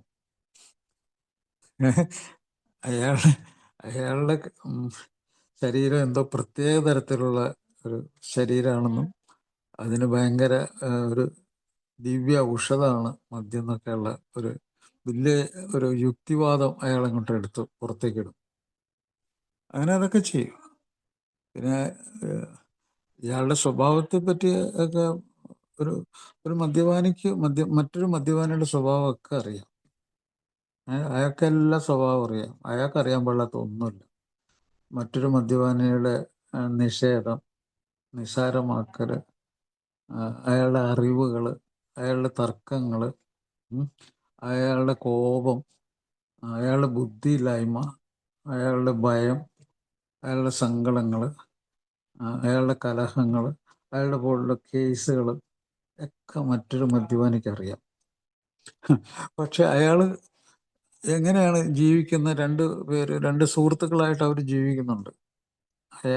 അയാളുടെ ഉള്ളിലൊരു സംഭവമുണ്ട്. ആ സംഭവം കൊണ്ടാണ് അയാൾ ജീവിക്കുന്നത്. എന്താണ്? അവൻ എന്നേക്കാൾ മോശക്കാരൻ, ഞാൻ അവൻ്റെ ലെവലിലേക്കൊന്നും പോയിട്ടില്ല, തറയായിട്ടില്ല, ഞാൻ അങ്ങനെ കുഴപ്പക്കാരനുമല്ല, ഞാൻ ആരെയും ഉപദ്രവിച്ചിട്ടില്ല. സ്വയം ന്യായീകരണം, സ്വയം മര്യാദ, ഇതൊക്കെ അയാളുടെ കയ്യിലുള്ള അടവ് നയം എന്നൊക്കെ പറയാം. രാഷ്ട്രീയത്തിലൊക്കെ ഉള്ള പോലത്തെ ഒരു അടവ് നയമാണ് അയാളുടെ. അങ്ങനെ എന്തെല്ലാം നയങ്ങൾ. ഇപ്പോൾ സത്യസന്ധത അയാൾക്ക് ആവശ്യമുള്ള സാധനമെന്ന് അയാൾ വിചാരിക്കുന്നില്ല. ഒരു സാമാന്യ ബുദ്ധിയിലൂടെ സാധാരണ ആൾക്കാർ പെരുമാറുന്നതൊന്നും അയാളുടെ ആവശ്യമായിട്ട് അയാൾക്ക് ഈ നിഷേധം കൊണ്ടും അതുപോലെ ഈഗോ, അഹന്ത കൊണ്ടും അയാൾക്കത് തോന്നാറില്ല. വിനയത്തിൻ്റെ തീരെ ആവശ്യം അയാൾക്ക് തോന്നാറില്ല. കാരണം അയാൾ മറ്റുള്ളവരെ പോലെ അത്ര മോശക്കാരനല്ലല്ലോ. അപ്പോൾ ഈ കമ്പാരിസൺ കൊണ്ടാണ് അയാൾ ജീവിക്കുന്നത്. മറ്റുള്ളവരുടെ ഇടയിൽ അയാൾ ജീവിക്കുന്നത് കമ്പാരിസണിലാണ്. അതിൽ കൂടി എത്രയോ മരണങ്ങൾ ഉണ്ടായിട്ടുണ്ട് ഈ കമ്പാരിസണിൽ തന്നെ. അത് മദ്യം ഉള്ളിലേക്ക് കൂടുതൽ അളവിൽ ചെന്നാൽ ആ കമ്പാരിസൺ പുറത്തേക്ക് ചാടും. അങ്ങനെയാണ് രണ്ട് സുഹൃത്തുക്കൾ ഒരുമിച്ച് കുടിക്കാൻ പോയിട്ട് ഒരാളുടെ നെഞ്ചിലേക്ക് ഒരു കത്തി ഇറക്കുന്നത്. അതാണ്. അത് സംഭാഷണത്തിൽ പ്രശ്നങ്ങൾ വരുന്നു, തലച്ചോറിൽ കുഴപ്പമുണ്ടാകുന്നു, ശത്രുത വരുന്നു, കോപം വരുന്നു, വയലൻ്റ് ആവുന്നു, കൊല്ലുന്നു. എന്തുകൊണ്ടാണ്? അവൻ എന്നെ അപമാനിച്ചു. രണ്ടുപേരും ഒരേപോലത്തെ സംഭവം. എന്ത് അപമാനമാണുള്ളത് അവിടെ? അവിടെ അവിടെ സംഭവിക്കുന്ന കാര്യം ഇതൊക്കെയാണ്. അപ്പോൾ വൈകാരിക അവസ്ഥകളിലുള്ള ആ ഒരു ഇത് നോക്കുക. അതൊക്കെ ഒരു ഉപബോധ മനസ്സുണ്ടല്ലോ, ആ മനസ്സിൽ ഈ കമ്പാരിസൺ നടന്നുകൊണ്ടിരിക്കുകയാണ്. അതുകൊണ്ടാണ് ഇയാൾ ഇങ്ങനെ മരണം വരെ ഈ തർക്ക വിഷയങ്ങളിൽ ഏർപ്പെട്ടുകൊണ്ടിരിക്കുന്നത്. അതുകൊണ്ടാണ്. എത്ര ഭംഗിയായിട്ടാണ് ആൽക്കഹോളിക്സ് അനോണിമസിൽ ആ ഒരു മുന്നറിയിപ്പ് കൊടുത്തേക്കണേ. തർക്ക വിഷയങ്ങളിൽ ഏർപ്പെടരുത്. എത്ര ഭംഗിയായിട്ടെന്നറിയും. ഇപ്പോൾ അത് പറയുമ്പോൾ ചിലപ്പോൾ ആളുകൾക്ക് മനസ്സിലാവുന്നുണ്ടാവും. തർക്ക വിഷയങ്ങളിൽ ഏർപ്പെടരുത്. അത് ശരിക്കും മദ്യാസക്തൻ്റെ ഈ ശരീരം മാത്രമല്ല, മനസ്സ്, the entire mind, behaviour, emotions എല്ലാം തന്നെ സ്റ്റേബിൾ അല്ലാതെ അത് ഇങ്ങനെ ഇതായിട്ട് ഇങ്ങനെ ഒഴുകിക്കൊണ്ടിരിക്കുകയാണ്. അതിങ്ങനെ ഇപ്പോൾ ചിലപ്പോൾ ചില സമയത്ത് തോന്നുന്നു ഒരാളെ കൊല്ലണം തോന്നും, അല്ലെങ്കിൽ ചിലപ്പോൾ തോന്നുന്നു മരിക്കണം തോന്നും. അങ്ങനെ ഇമോഷൻസ് ഇങ്ങനെ അൺസ്റ്റേബിളായിട്ട് വന്നുകൊണ്ട്. അത് എന്തുകൊണ്ടാണെന്ന് വെച്ചാൽ രണ്ട് തരത്തിലാണ്. ഒന്ന്, അത് ഈ ആൽക്കഹോളിൻ്റെ വിഡ്രോയൽ വരുമ്പോൾ മാനസിക രോഗത്തിന് തുല്യമാണത്. അശരീരികൾ ഉണ്ടാകാം, ഇലൂഷൻ ഉണ്ടാകാം, മിഥ്യാധാരണകൾ ഉണ്ടാകാം, മിഥ്യാബോധം ഉണ്ടാകാം. അതിൻ്റെ പെരുമാറ്റം, എൻ്റെ ബോഡിയുടെ പെരുമാറ്റം അനിയന്ത്രിതവും അസാധാരണവുമായിരിക്കും. അപ്പോൾ വിഡ്രോയൽ, വെർണിക്കേസ് എൻകെഫലോപ്പതി എന്ന് പറഞ്ഞ ഒരു അവസ്ഥയുണ്ട്. എന്ന് വെച്ചാൽ ശരീരത്തിൽ തലച്ചോറിന് വേണ്ട വളരെ പ്രധാനപ്പെട്ട വൈറ്റമിനുകൾ അതിൻ്റെ അഭാവം വന്നു കഴിഞ്ഞാൽ തലച്ചോറിന് കേടുപറ്റി അത് ദ്രവിച്ചു പോകാൻ തുടങ്ങും. അതിൻ്റെ ഇലക്ട്രിസിറ്റി കണ്ടക്ട് ചെയ്യുന്ന അതിൻ്റെ മൈലിൻ, അതിൻ്റെ വൈറ്റ് മാറ്റർ, അതൊക്കെ നശിച്ചു പോകാൻ തുടങ്ങും. ഷോർട്ടടിക്കും, ഇലക്ട്രിസിറ്റി ഷോർട്ടടിച്ചു പോകും. അപസ്മാരം വരാം. ഈ വെർണിക്കേസ് എൻകെഫലോപ്പതിയിൽ അത് ഇപ്പോൾ ഈ കഴിഞ്ഞ ദിവസം ഞാൻ പോകുന്ന റീഹാബ് സെൻറ്ററിൽ ഇന്ന് ഞാൻ അയാളെ പറ്റി വിളിച്ചു ചോദിച്ചു. അയാൾ ബെറ്ററായെന്ന് പറഞ്ഞു. എന്താണെന്നറിയോ? ഞാൻ ചോദിച്ചു, താങ്കൾ എന്നാണ് ഇവിടെ വന്നത്, എപ്പോഴാണ് വന്നത്? അപ്പോൾ പറഞ്ഞ്, ഭാര്യയും മക്കളുമായിട്ടാണ് ഞാനിവിടെ വന്നത്, അവരൊക്കെ ഹോട്ടലിൽ ഭക്ഷണം കഴിച്ചു പോയി. ഇയാള് അവിടെ മലമൂത്രമൊക്കെ അറിയാതെ പോയിട്ട് കട്ടിൽ കിടക്കുകയാണ്. അപ്പോൾ ഭാര്യയുടെ മക്കളെ കൂടെ വന്ന ആളാണ് അയാൾ. അവർ ഭക്ഷണം കഴിച്ചു പോയി, ഇയാൾ ഇവിടെ കിടക്കുകയാണ്. അപ്പോൾ എന്താണ് സംഭവം? അയാളുടെ ഓർമ്മകൾ പ്രവർത്തിക്കുന്നില്ല. എവിടെയാണ്, എന്താണെന്നുള്ളത് പ്രവർത്തിക്കുന്നില്ല. ചോദ്യത്തിനൊക്കെ നല്ല ഭംഗിയായിട്ടുള്ള ഉത്തരമുണ്ട്. ആ ഉത്തരം കഥകളായിട്ട് അയാൾ പറയാണ്. ഇങ്ങനെ പറയുന്നതിൻ്റെ പേരാണ് കൺഫാബുലേഷൻ. ഇംഗ്ലീഷിൽ ഇത് എവിഡൻസ് ആണ്, തെളിവാണ്. കൺഫാബുലേഷൻ, കഥകൾ വിനയുക. ഒരാൾക്ക് തലച്ചോറിൽ ഓർമ്മശക്തി ഇല്ല, അത് എന്തൊക്കെയാണ്, ഏതൊക്കെയാണ്, അതിൻ്റെ കണ്ടന്റ് എന്തൊക്കെയാണ്, സിറ്റുവേഷൻ അറിയാൻ പാടില്ലെങ്കിൽ അയാൾ ഇല്ലാ കഥ ഉണ്ടാക്കി പറയും. അങ്ങനത്തെ ഒരു കഥ പറച്ചിലാണത്.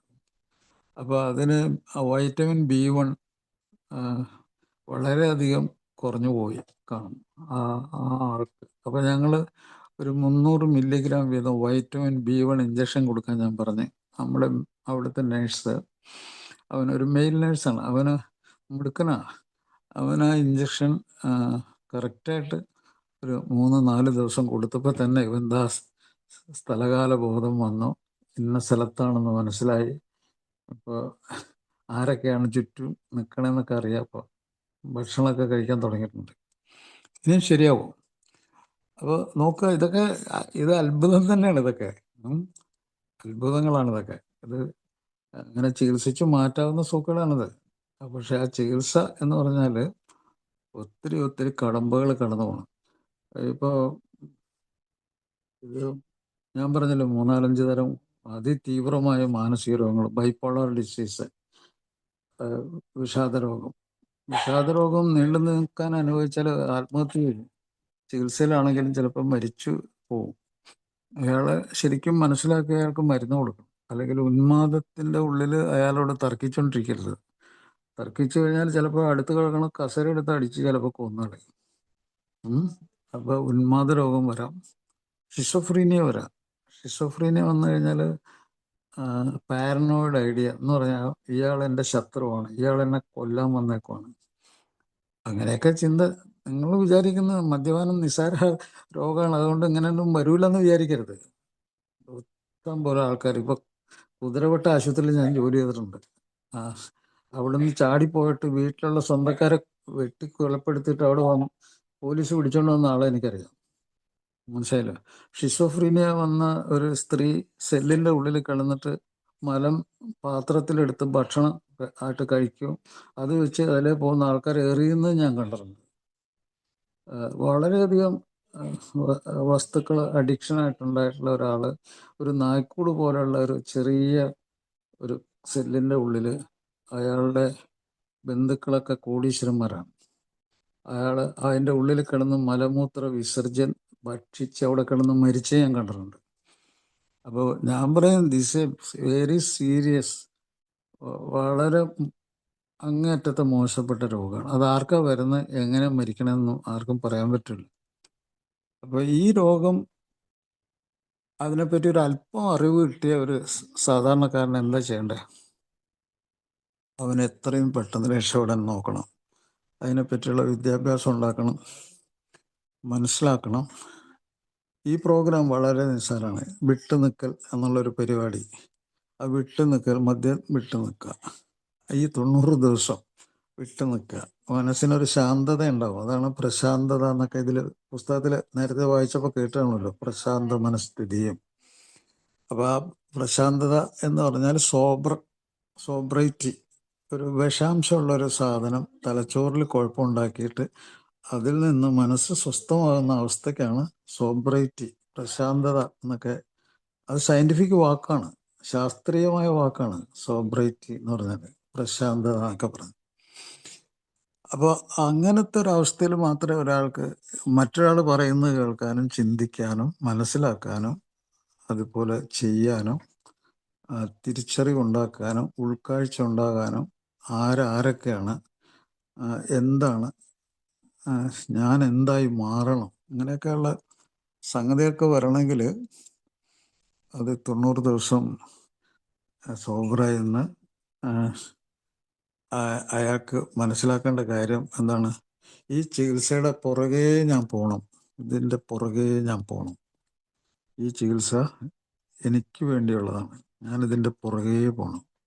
അതാണ് ഫോളോ അപ്പ് എന്ന് പറയുന്നത്. ഫോളോ അപ്പ് എന്ന് പറഞ്ഞാൽ പിന്തുടരുക, ചികിത്സ പിന്തുടരുക. എല്ലാ ദിവസവും ഈ പ്രോഗ്രാം വായിക്കണം. എന്തിനാ?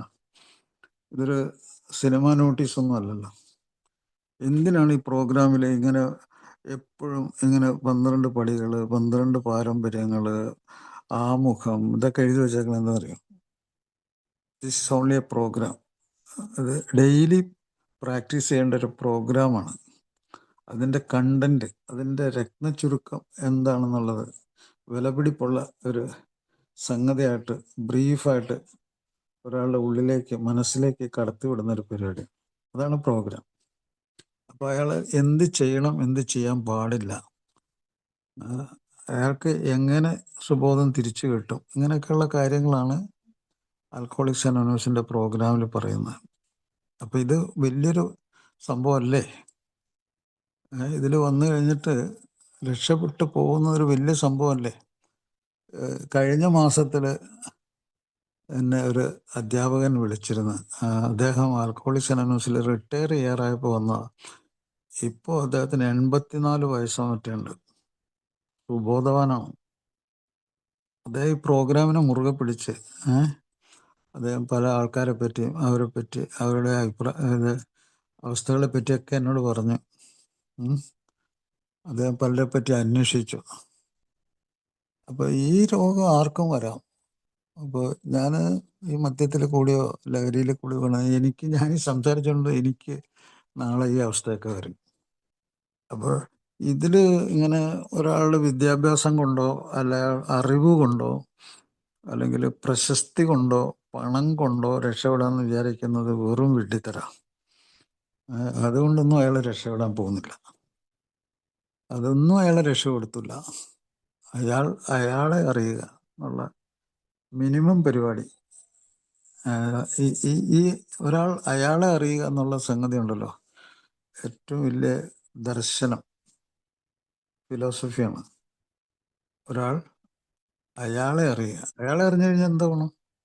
അയാളുടെ ശരീരം ചലിക്കുന്നത്, അയാളുടെ ഉള്ളിലുള്ള മനസ്സിൻ്റെ വികാരങ്ങളൊക്കെ മനസ്സിലാക്കുക, അയാളുടെ ചിന്തകളെ മനസ്സിലാക്കുക,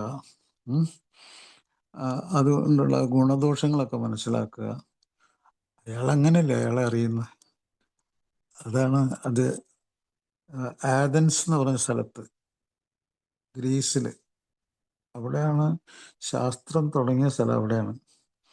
അവിടെയാണ് ഏറ്റവും വലിയ ആത്മീയതയും അതിൻ്റെ വിവിധ വശങ്ങളും സാധാരണ ലോകത്തിന് മനസ്സിലാക്കി കൊടുത്ത സ്ഥലം അതാണ്. അവിടെയാണ് ഏറ്റവും വലിയ ദാർശനികരൊക്കെ ഉണ്ടായിരുന്നത്. അവിടുത്തെ സോക്രട്ടീസ് പറഞ്ഞ കാര്യമാണ് എന്താണെന്ന് പറയുക, പരിശോധിച്ച് നോക്കാത്ത ജീവിതം ജീവിക്കാനേ കൊള്ളാത്തതാണ്, ജീവിക്കാനേ അർഹതയില്ലാത്തതെന്ന് അദ്ദേഹം പറഞ്ഞു. എന്താണ് കാരണം? ഒരു മനുഷ്യൻ ഔന്നത്യം പ്രാപിച്ച് എല്ലാ രംഗത്തും ഔന്നത്യം പ്രാപിച്ച് ഈ ജീവികളിൽ തന്നെ ഒരു വിധം ദീർഘകാലം ജീവിക്കുന്നു. ഇത്രയും വളരെയധികം കാലം നമ്മൾ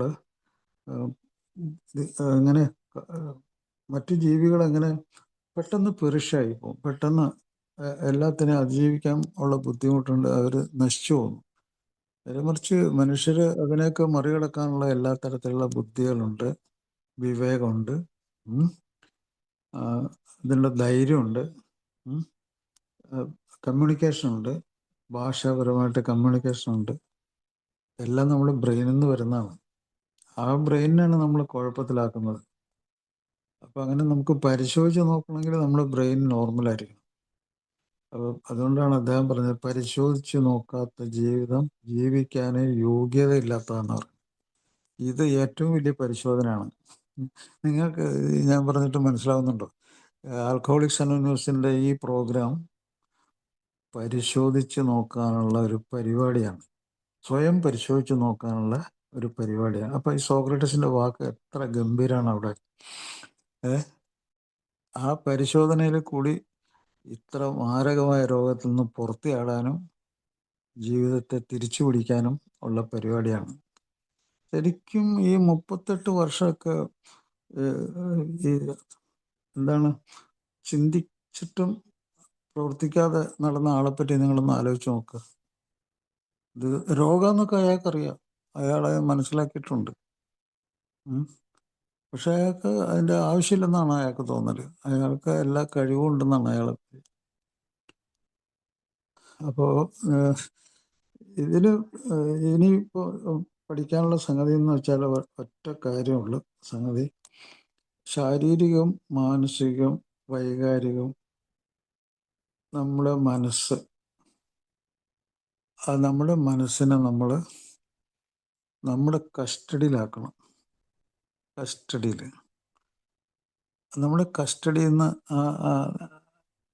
ആ മൈൻഡിന് ഈ ജീവിതത്തെ ഒരു പർപ്പസ് ആണെന്നും ഒരു ആവശ്യമാണെന്നും അത് എൻ്റെ ആവശ്യമാണെന്നും മറ്റൊരാളുടെ ഇതിലല്ല, എൻ്റെ ആവശ്യമാണ്. That is very important. എൻ്റെ ആവശ്യമാണ്. അപ്പോൾ എൻ്റെ ഓരോരോ ആവശ്യം ഞാൻ വളരെ ഭംഗിയായിട്ട് നടപ്പിലാക്കും. ഇപ്പോൾ ബയോളജിക്കൽ നീഡ്സ്, അപ്പോൾ നമുക്ക് ജീവിക്കാൻ വേണ്ട കാര്യങ്ങളുണ്ടല്ലോ, അന്നന്നത്തെ ഭക്ഷണം, അത് സ്വന്തം നെറ്റിയിലെ വേർപ്പുകൊണ്ട് വേണമെന്നാണ് പറയണത്. അഭിമാനമാണല്ലോ അത്. അപ്പോൾ അന്നന്നത്തെ ഭക്ഷണം, ആ ഭക്ഷണം നമ്മൾ ഒരു കുടുംബത്തിലാണ് ജീവിക്കണമെങ്കിൽ അവിടെ സുരക്ഷിതത്വം ഉണ്ടാവണം, അവിടെ സ്നേഹം ഉണ്ടാവണം, അവിടെ നമ്മൾ പങ്കുവയ്ക്കലാണ്. അപ്പോൾ ഭക്ഷണം പങ്കുവയ്ക്കാം, സ്നേഹം പങ്കുവയ്ക്കാം, അവിടെ നമ്മൾ സുരക്ഷിതത്വം, ഓരോരുത്തരും റെസ്പോൺസിബിലിറ്റിയാണ്. അങ്ങനത്തെ ഒരു സ്ഥലത്താണല്ലോ നമ്മൾ ജീവിക്കുന്നത്. നമ്മൾ സാമൂഹ്യമായിട്ട് അങ്ങനെയാണ് ജീവിക്കുന്നത്. അപ്പോൾ ബയോളജിക്കൽ നീഡ്സ്, നമുക്ക് ജീവിക്കാനുള്ള ആവശ്യങ്ങൾ നമ്മൾ നിറവേറ്റും. നമ്മൾ ബ്രെയിൻ നമ്മുടെ കസ്റ്റഡിയിലാണെങ്കിൽ, നമ്മുടെ ചിന്തകളും തോന്നലും ഒക്കെ നമ്മുടെ കസ്റ്റഡിയിലാണെങ്കിൽ, അപ്പോൾ അന്നന്നത്തെ ജീവിതം, അതിൻ്റെ മുകളിൽ നമ്മൾ ആരാണെന്നുള്ള ധാരണ, ഗ്രൂപ്പ് ലൈഫ് ജീവിതം, കുടുംബജീവിതം ഒരു ഗ്രൂപ്പ് ലൈഫാണ് കേട്ടോ. ഗ്രൂപ്പ് ലൈഫിൽ ഗ്രൂപ്പിൻ്റെ ഓരോരോ ആവശ്യങ്ങളുണ്ട്, അത് പരസ്പരം ഷെയർ ചെയ്യുകയാണ് ചെയ്യുന്നത്. ഇവിടെയും ഷെയർ ചെയ്യുന്നില്ലേ, നമ്മൾ അനുഭവങ്ങൾ പങ്കുവയ്ക്കുന്നില്ലേ? ഒരു കുടുംബത്തിൻ്റെ ഉള്ളിൽ നമ്മൾ പങ്കുവയ്ക്കുന്നുണ്ട്, പണം പങ്കുവയ്ക്കുന്നുണ്ട്, ഭക്ഷണം പങ്കുവയ്ക്കുന്നുണ്ട്. അപ്പോൾ അതുപോലെ ആ ഷെയറിങ്, സ്നേഹം പങ്കുവയ്ക്കുന്നുണ്ട്, നമ്മൾ ഉത്തരവാദിത്തങ്ങൾ പങ്കുവയ്ക്കുന്നുണ്ട്. അതിൽ കൂടി നമ്മൾ ജീവിക്കുന്നു. നമ്മൾ ഈ സെൽഫിനെ കസ്റ്റഡിയിലാക്കണമെന്ന് ഞാൻ പറഞ്ഞു. സെൽഫിനെ കസ്റ്റഡിയിലാക്കുന്ന എന്തിനു വേണ്ടിയാ? പ്രൊട്ടക്ഷൻ, സംരക്ഷണം, സുരക്ഷിതത്വം. അത് പേഴ്സണലായിട്ടുണ്ട്, വ്യക്തിപരമായിട്ട് നമ്മുടെ ശരീരത്തിൻ്റെ ഒരാവശ്യമാണ്. നമ്മുടെ ശരീരത്തിന് നമ്മളെ ആവശ്യമുണ്ട്, നമ്മളെ ആ സത്വബോധത്തെ, തിരിച്ചറിവിന് ആവശ്യമുണ്ട് നമ്മുടെ ശരീരത്തിന് ജീവിക്കാനായിട്ട്. അപ്പോൾ വന്നാൽ അത് ഉണ്ടാക്കിയെടുക്കലാണ് പരിപാടി. അത് ഉണ്ടാക്കിയെടുക്കാനുള്ള ഒരു പ്രോഗ്രാമാണത്. ഉണ്ടാക്കി കഴിഞ്ഞാൽ അതനുസരിച്ച് ഒത്തിരി അടിസ്ഥാനപരമായിട്ടുള്ള കുറച്ച് മനുഷ്യത്വപരമായിട്ടുള്ള കുറേ കാര്യങ്ങളുണ്ട്. അതാണ് സ്വഭാവമാറ്റം. സ്വഭാവമാറ്റത്തിൽ പടികളിലും പാരമ്പര്യങ്ങളിലൊക്കെ അത് എല്ലാം അതിൽ പറഞ്ഞു വെച്ചിട്ടുണ്ട്. പടികളിലും പാരമ്പര്യങ്ങളിലും ഈവൻ നമ്മൾ പ്രാർത്ഥനയിലും നമുക്ക് വേണ്ട അടിസ്ഥാന സ്വഭാവം പറഞ്ഞു വെച്ചിട്ടുണ്ട്. ഞാൻ ആ പ്രാർത്ഥന എല്ലാ ദിവസവും, എല്ലാ മീറ്റിങ്ങിലും ഞാൻ പറയാറുണ്ട് ആ പ്രാർത്ഥനയുടെ പ്രാധാന്യം. ലോകത്തിൽ ഇത്രയും ഭയങ്കര അത്ഭുതകരമായിട്ടുള്ളൊരു പ്രാർത്ഥന ഉണ്ടായിട്ടില്ല. ആ പ്രാർത്ഥനയുടെ അർത്ഥം പലപ്പോഴും പല ആൾക്കാരും അത് വ്യക്തമായിട്ട് മനസ്സിലാക്കുന്നില്ല ഒരു ഭയങ്കര ദയനീയമായ അവസ്ഥയാണ്. കാരണം വളരെയധികം ഇൻഫർമേഷൻ അതിൽ കൂടി, മാറ്റാൻ പറ്റാത്ത കാര്യങ്ങൾ ലോകത്ത് ഇഷ്ടം പോലെ അതാണ് നിറഞ്ഞിരിക്കുന്നത്, മാറ്റുവാൻ പറ്റാത്ത കാര്യങ്ങൾ. അതുകൊണ്ടാണ് ഈ ഏറ്റവും വലിയൊരു ദാർശനികനായിട്ടുള്ള ഒരാളുണ്ട്, ഈ നോബൽ സമ്മാനം കൊടുത്തിട്ട് മേടിക്കാത്ത ആളാണ് അയാളുടെ പേര് സാത്രെ എന്നൊക്കെ പറയും. ഫ്രഞ്ച് ഫിലോസഫറാണ് സാത്രെ. അദ്ദേഹത്തിൻ്റെ ഒരു വലിയ ഫിലോസഫി എന്താണെന്ന് വെച്ചാൽ, അദ്ദേഹം പറഞ്ഞേക്കുന്ന വാക്ക് ഇതാണ്: ഹെൽ ഈസ് ദി അതർ. നരകം എന്ന് പറഞ്ഞാൽ മറ്റവനാണ്, വേറൊരുത്തനാണ്. അപ്പം എനിക്കും നരകമായി കഴിഞ്ഞാൽ പിന്നെ എനിക്ക് ബുദ്ധിയില്ല, എനിക്ക് ജീവിക്കാനും പറ്റില്ല. എനിക്ക് നരകമാകാൻ പാടില്ല. ഭൂരിഭാഗം നരകം മറ്റുള്ളവരാണ്. എന്തൊക്കെ സംഗതി, ഏതൊക്കെ തരത്തിലാണ് നരകം ഉണ്ടാക്കുന്നവർ? അടിച്ചേൽപ്പിക്കുന്നു. അവൻ്റെയൊക്കെ ഇപ്പം അവൻ രാഷ്ട്രീയക്കാരനാണെങ്കിലും അവൻ്റെ രാഷ്ട്രീയ പ്രമാണങ്ങളൊക്കെ അടിച്ചേൽപ്പിക്കും. അവൻ ഏതെങ്കിലും പ്രത്യേക മതത്തിൻ്റെ ആളാണെങ്കിൽ അതൊക്കെ അടിച്ചേൽപ്പിക്കും. അത് പ്രത്യേകമായിട്ടുള്ള എന്തെങ്കിലും ഒരു സ്വജനപക്ഷപാതത്തിൻ്റെ ആളാണെങ്കിൽ അവൻ അത് അടിച്ചേൽപ്പിക്കും. അപ്പോൾ അവനല്ലേ നരകം. അപ്പോൾ അത് വളരെ കറക്റ്റാണ്. ഹെൽ ഈസ് ദി അതർ എന്ന് പറഞ്ഞാൽ മറ്റവനാണ് നരകം. നമ്മൾ സ്വയം നമുക്ക് നരകമാകാൻ പാടില്ല, പിന്നെ ജീവിതമില്ലല്ലോ. അപ്പോൾ ആൽക്കഹോളിസത്തിൽ പറ്റുന്ന സംഭവം അതാണ്. ഇതിലിപ്പോൾ ലോകത്തിലുള്ള സാധാരണ ബുദ്ധിയുള്ളവരും സാധാരണ ആൾക്കാരൊക്കെ മറ്റുള്ളവരെ പഠിപ്പിക്കാൻ നടക്കുവാണ്. ഇങ്ങനെ ആ, ഭയങ്കരമായിട്ട് അടിച്ചേൽപ്പിക്കുകയാണ് ഓരോ കാര്യങ്ങൾ. നമ്മൾ നമ്മുടേതായിട്ടുള്ള രീതിയിൽ സ്വന്തമായിട്ട് സ്വീകരിക്കാൻ പറ്റുന്ന കാര്യങ്ങൾ നമുക്ക് സ്വീകരിക്കാൻ പറ്റും. ഇല്ലെങ്കിൽ ഇപ്പം ഞാനീ പറയുന്നൊന്നും സ്വീകരിക്കാത്ത ആളാണെങ്കിൽ അതൊക്കെ വെറും ഇതായിട്ട് ബോഷ്കായിട്ട് തള്ളിക്കളയില്ലേ. അയാൾക്കത് അയാളുടെ മനസ്സിൽ കൂടി അയാളുടെ ബുദ്ധിശക്തിയിൽ കൂടി അയാൾക്ക് തിരിച്ചറിയാൻ പറ്റുവാണെങ്കിൽ മാത്രമേ അയാൾ സ്വീകരിക്കുള്ളൂ. അപ്പോൾ വേർതിരിച്ചറിയുവാനുള്ള വിവേകം അത് ഒരു ആവശ്യമായിട്ട് വരും. അത് അയാൾക്ക് സ്വന്തമായിട്ട് വേണം, അല്ലേ? മറ്റുള്ള ഒരാൾക്ക് തരാൻ പറ്റില്ല. അപ്പോൾ മാറ്റുവാൻ പറ്റാത്തവയെ സ്വീകരിക്കുക എന്ന് പറഞ്ഞാൽ മറ്റുള്ളവരെ അടിച്ചേൽപ്പിക്കാൻ നടക്കുന്ന കാര്യങ്ങളെ മാറ്റുവാൻ പറ്റാത്ത കാര്യങ്ങളാണ്. അത് കേൾക്കുക, സ്വീകരിക്കണം വേണ്ടത് നമ്മളാണല്ലോ തീരുമാനിക്കണം. മാറ്റുവാൻ പറ്റാത്തവയെ അത് നമ്മൾ തൽക്കാലം കേൾക്കണത്, മനസ്സിലാക്കണം. മനസ്സിലാക്കി അവൻ എന്താ പറയണമെന്ന് അറിയണം. അപ്പോൾ നമുക്ക് മാറ്റുവാൻ പറ്റാത്ത നമുക്ക് വെറുപ്പുണ്ടാകാം. അപ്പം അതിനൊക്കെ ആ വെറുപ്പുണ്ടെങ്കിലോ നമ്മൾ തർക്ക വിഷയത്തിലേക്ക് പോയി പിന്നെ അത് തർക്കിച്ചുകൊണ്ടിരിക്കും. അതാണ് തർക്ക വിഷയങ്ങളിൽ ഏർപ്പെടുന്നത് പറയും. അപ്പോൾ മാറ്റുവാൻ പറ്റാത്തവയെ സ്വീകരിക്കുക. നമുക്ക് ചെയ്യാൻ പ്രാപ്തി കഴിവ് ഉള്ളത് ഒറ്റ കാര്യമുള്ളൂ, സ്വന്തമായിട്ട് മാറ്റുക. എൻ്റെ സ്വന്തം കാര്യത്തെ മാറ്റുക, എനിക്ക് വേണ്ടി ഞാൻ മാറ്റുക. അതാണ് ഉൾക്കാഴ്ച എന്നൊക്കെ പറയണത്. മാറ്റുവാൻ പറ്റുന്ന എനിക്ക് വേണ്ട കാര്യങ്ങൾ ഞാൻ മാറ്റും, എനിക്ക് ജീവിക്കാൻ വേണ്ടിയുള്ള കാര്യങ്ങൾ. ഈ രണ്ട് വൈരുദ്ധ്യങ്ങൾ ഇതിന് ശരിക്കും പ്രത്യേകിച്ച് ഈ പ്രാർത്ഥനയിൽ മനസ്സിലാക്കേണ്ട കാര്യമാണ്. അതിനെന്താ വേണ്ടത്? ഈ രണ്ട് കാര്യങ്ങളും രണ്ടായിട്ട് മനസ്സിലാക്കണമെങ്കിലും എനിക്ക് വേണ്ട കാര്യങ്ങൾ ഞാൻ മാറ്റണമെങ്കിലും എനിക്ക് എന്ത് വേണം? രണ്ട് കാര്യങ്ങൾ മതി. ഒന്ന് ധൈര്യം, കറേജ് ടു ചേഞ്ച്. മാറാനുള്ള ധൈര്യം വേണം. പല ആൾക്കാരും മാറാൻ മദ്യവും മറ്റു ലഹരികൾ അങ്ങ് പിടിച്ചു വലിച്ചുകൊണ്ടിരിക്കും. അതൊരു സ്വഭാവമാണ്. പിടിച്ചു വലിക്കുക എന്നുള്ളത് അതിൻ്റെ സ്വഭാവമാണ്. അപ്പോൾ ആ പിടിച്ചു വലി ഇല്ലാതിരിക്കണം. അത് ശരിക്കും മനസ്സിലാക്കാനുള്ളൊരു തലച്ചോറിൻ്റെ കഴിവുകൊണ്ടാണ് അത് രക്ഷപ്പെടുന്നത് നമുക്ക്. അതിലാണ് ധൈര്യം വരുന്നത്. ധൈര്യവും വേർതിരിച്ചറിയാനുള്ള വിവേകം ബുദ്ധിശക്തി. അപ്പോൾ ബുദ്ധിശക്തിയും ധൈര്യം കൊണ്ടാണ് നമ്മളെ മാറ്റുന്നത്. ഈ പ്രോഗ്രാമിൽ ഇത്രയും ഭംഗിയായിട്ട് എവിടുന്നെങ്കിലും ഏതെങ്കിലും ഒരു പുരോഹിതന്മാരുടെ അടുത്തുനിന്നോ പുണ്യപുരാണ പുസ്തകങ്ങളിൽ നിന്നോ എവിടുന്നെങ്കിലും നിങ്ങൾക്ക് ആർക്കെങ്കിലും ഇങ്ങനത്തെ ഒരു അറിവ് കിട്ടിയിട്ടുണ്ടോ? ഇത്ര ഭയങ്കര വളരെ വളരെ ഡീപ്പായിട്ടുള്ളൊരു അറിവ് കിട്ടിയിട്ടുണ്ടോ? അല്ലെങ്കിൽ ഒരു ഇൻഫർമേഷൻ. അതാണ് നമ്മളെ പ്രെയർ. ആ പ്രെയർ എപ്പോൾ വേണമെങ്കിലും ഉപയോഗിക്കാം. ഒരു സംഘർഷത്തിൻ്റെ സമയത്ത് ഏറ്റവും കൂടുതൽ ഉപയോഗിക്കാൻ പറ്റുന്ന ഒരു പ്രെയറാണ്. അവനവന് വേണ്ട ഒരു പ്രെയറാണത്.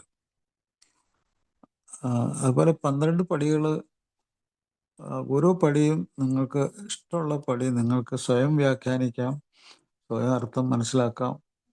അതിൻ്റെ ഉള്ളിലേക്ക് ഉള്ളിൻ്റെ ഉള്ളിൽ എന്താണ് ഉദ്ദേശിക്കണം എന്നുള്ളത് മനസ്സിലാക്കാം.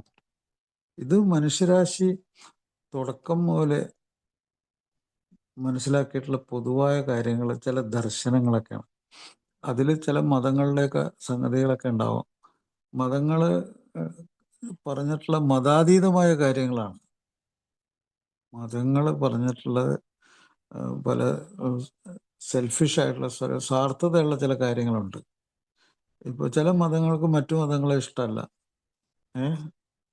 അതിൻ്റെ കുറ്റങ്ങളൊക്കെ പറയുകയൊക്കെ ചെയ്യും. ഇതങ്ങനെയല്ല. നമ്മൾ ഈ 12 പടികളിലുള്ളത് എല്ലാവർക്കും പൊരുത്തപ്പെടാൻ പറ്റുന്ന കാര്യങ്ങളാണ് പറഞ്ഞേക്കുന്നത്. അതിൽ ഒന്നാമത്തെ പടിയെ തന്നെ നമ്മൾ വ്യാഖ്യാനിച്ച് നോക്കുക. ഒന്നാമത്തെ, മദ്യത്തിന് മുന്നിൽ ഞങ്ങൾ ശക്തിഹീനരാണ്. അല്ലെങ്കിൽ ഏതെങ്കിലും ഒരു ലഹരി വസ്തുവിൻ്റെ ഗ്രൂപ്പ് ഉണ്ടെങ്കിൽ ആ ഗ്രൂപ്പിൽ അല്ലെങ്കിൽ നാർക്കോട്ടിക് ആയിട്ടുള്ള ലഹരി വസ്തുവിൻ്റെ മുമ്പിൽ ശക്തിഹീനരാണ്.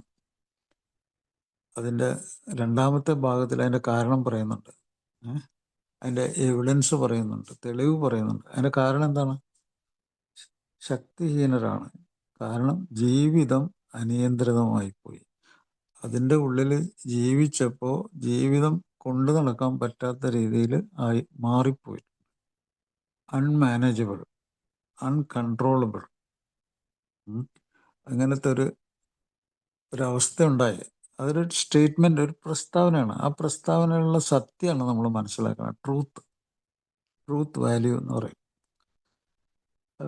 ഇതിപ്പോൾ ഞാൻ എല്ലാ പടിയും പറയുന്നില്ല. അപ്പോൾ ഈ ഒന്നാമത്തെ പടി, അത് നമ്മുടെ തലച്ചോറ് ഈ പ്രോഗ്രാം അത് ബെറ്ററായിട്ട് മനസ്സിലാക്കാനുള്ള കഴിവ് വന്നതിന് ശേഷം ഈ ഒന്നാം പടിയൊക്കെ നമുക്ക് സ്വീകരിക്കാം. അതാണ് 90 ദിവസത്തെ മീറ്റിങ്ങിൽ കൂടി ഈ പടികളും പാരമ്പര്യങ്ങളും ഈ പ്രോഗ്രാം എന്തിനാണ് ഞാൻ രക്ഷപ്പെടുന്നത്, അങ്ങനെയൊക്കെയുള്ള എല്ലാ കാര്യങ്ങളും ഇതിലുണ്ട്. മനോഹരമായിട്ടുള്ള ജീവിതത്തിന് വേണ്ട എല്ലാ സംഗതികളും ഇതിൻ്റെ ഉള്ളിലുണ്ട്. നാലാമത്തെ പടി എടുത്ത് നോക്കുക. നാലാമത്തെ പടി ഇപ്പോൾ പറയുന്ന നാലാമത്തെ പടി ആരെങ്കിലും ഒന്ന് പറഞ്ഞ്. നാലാമത്തെ പടി അതിസൂക്ഷ്മതയും ഭയം കൂടാതെയും താങ്കളുടെ ധാർമ്മിക നിലവാരത്തെ വിലയിരുത്തും. കറക്റ്റ്. അതിസൂക്ഷ്മത. അപ്പോൾ ആ വാക്കുകൾ നമ്മൾ ഓർക്കണം. അതിസൂക്ഷ്മതയോടെയും ഭയം കൂടാതെയും ധാർമ്മിക നിലവാരത്തെ വിലയിരുത്തി. ഓരോ വാക്കും വളരെ ഇമ്പോർട്ടൻ്റാണ്. എന്താണ് ഈ അതിസൂക്ഷ്മത? നമ്മൾ മദ്യാസക്തി എന്ന് പറഞ്ഞാൽ അഡിക്ഷനാണ് നമ്മൾ പറഞ്ഞു. ഈ അഡിക്ഷൻ ആകുമ്പോഴത്തേക്കും നമുക്ക് പറ്റാവുന്ന ഏറ്റവും വലിയ പ്രശ്നം എന്ന് വെച്ചാൽ ഈ അതിസൂക്ഷ്മത.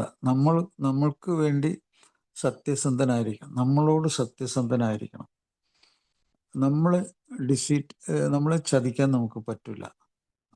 നമ്മൾ ചതിക്കുകയാണെങ്കിൽ നമുക്ക് ബുദ്ധിശക്തി പോയി, നമുക്ക് എന്തോ മാരകമായിട്ടുള്ള ഒരു അവസ്ഥ വരാൻ പോവാണ്.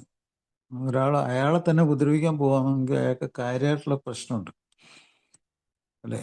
അപ്പോൾ അതിസൂക്ഷ്മത എന്ന് പറയുന്നത്, കൂടുതലും ഈ സൂക്ഷ്മത, ഈ അഡിക്ഷൻ, ഈ രോഗത്തിൽ നഷ്ടപ്പെടുന്നത് സത്യം പറയുന്നതിലാണ്.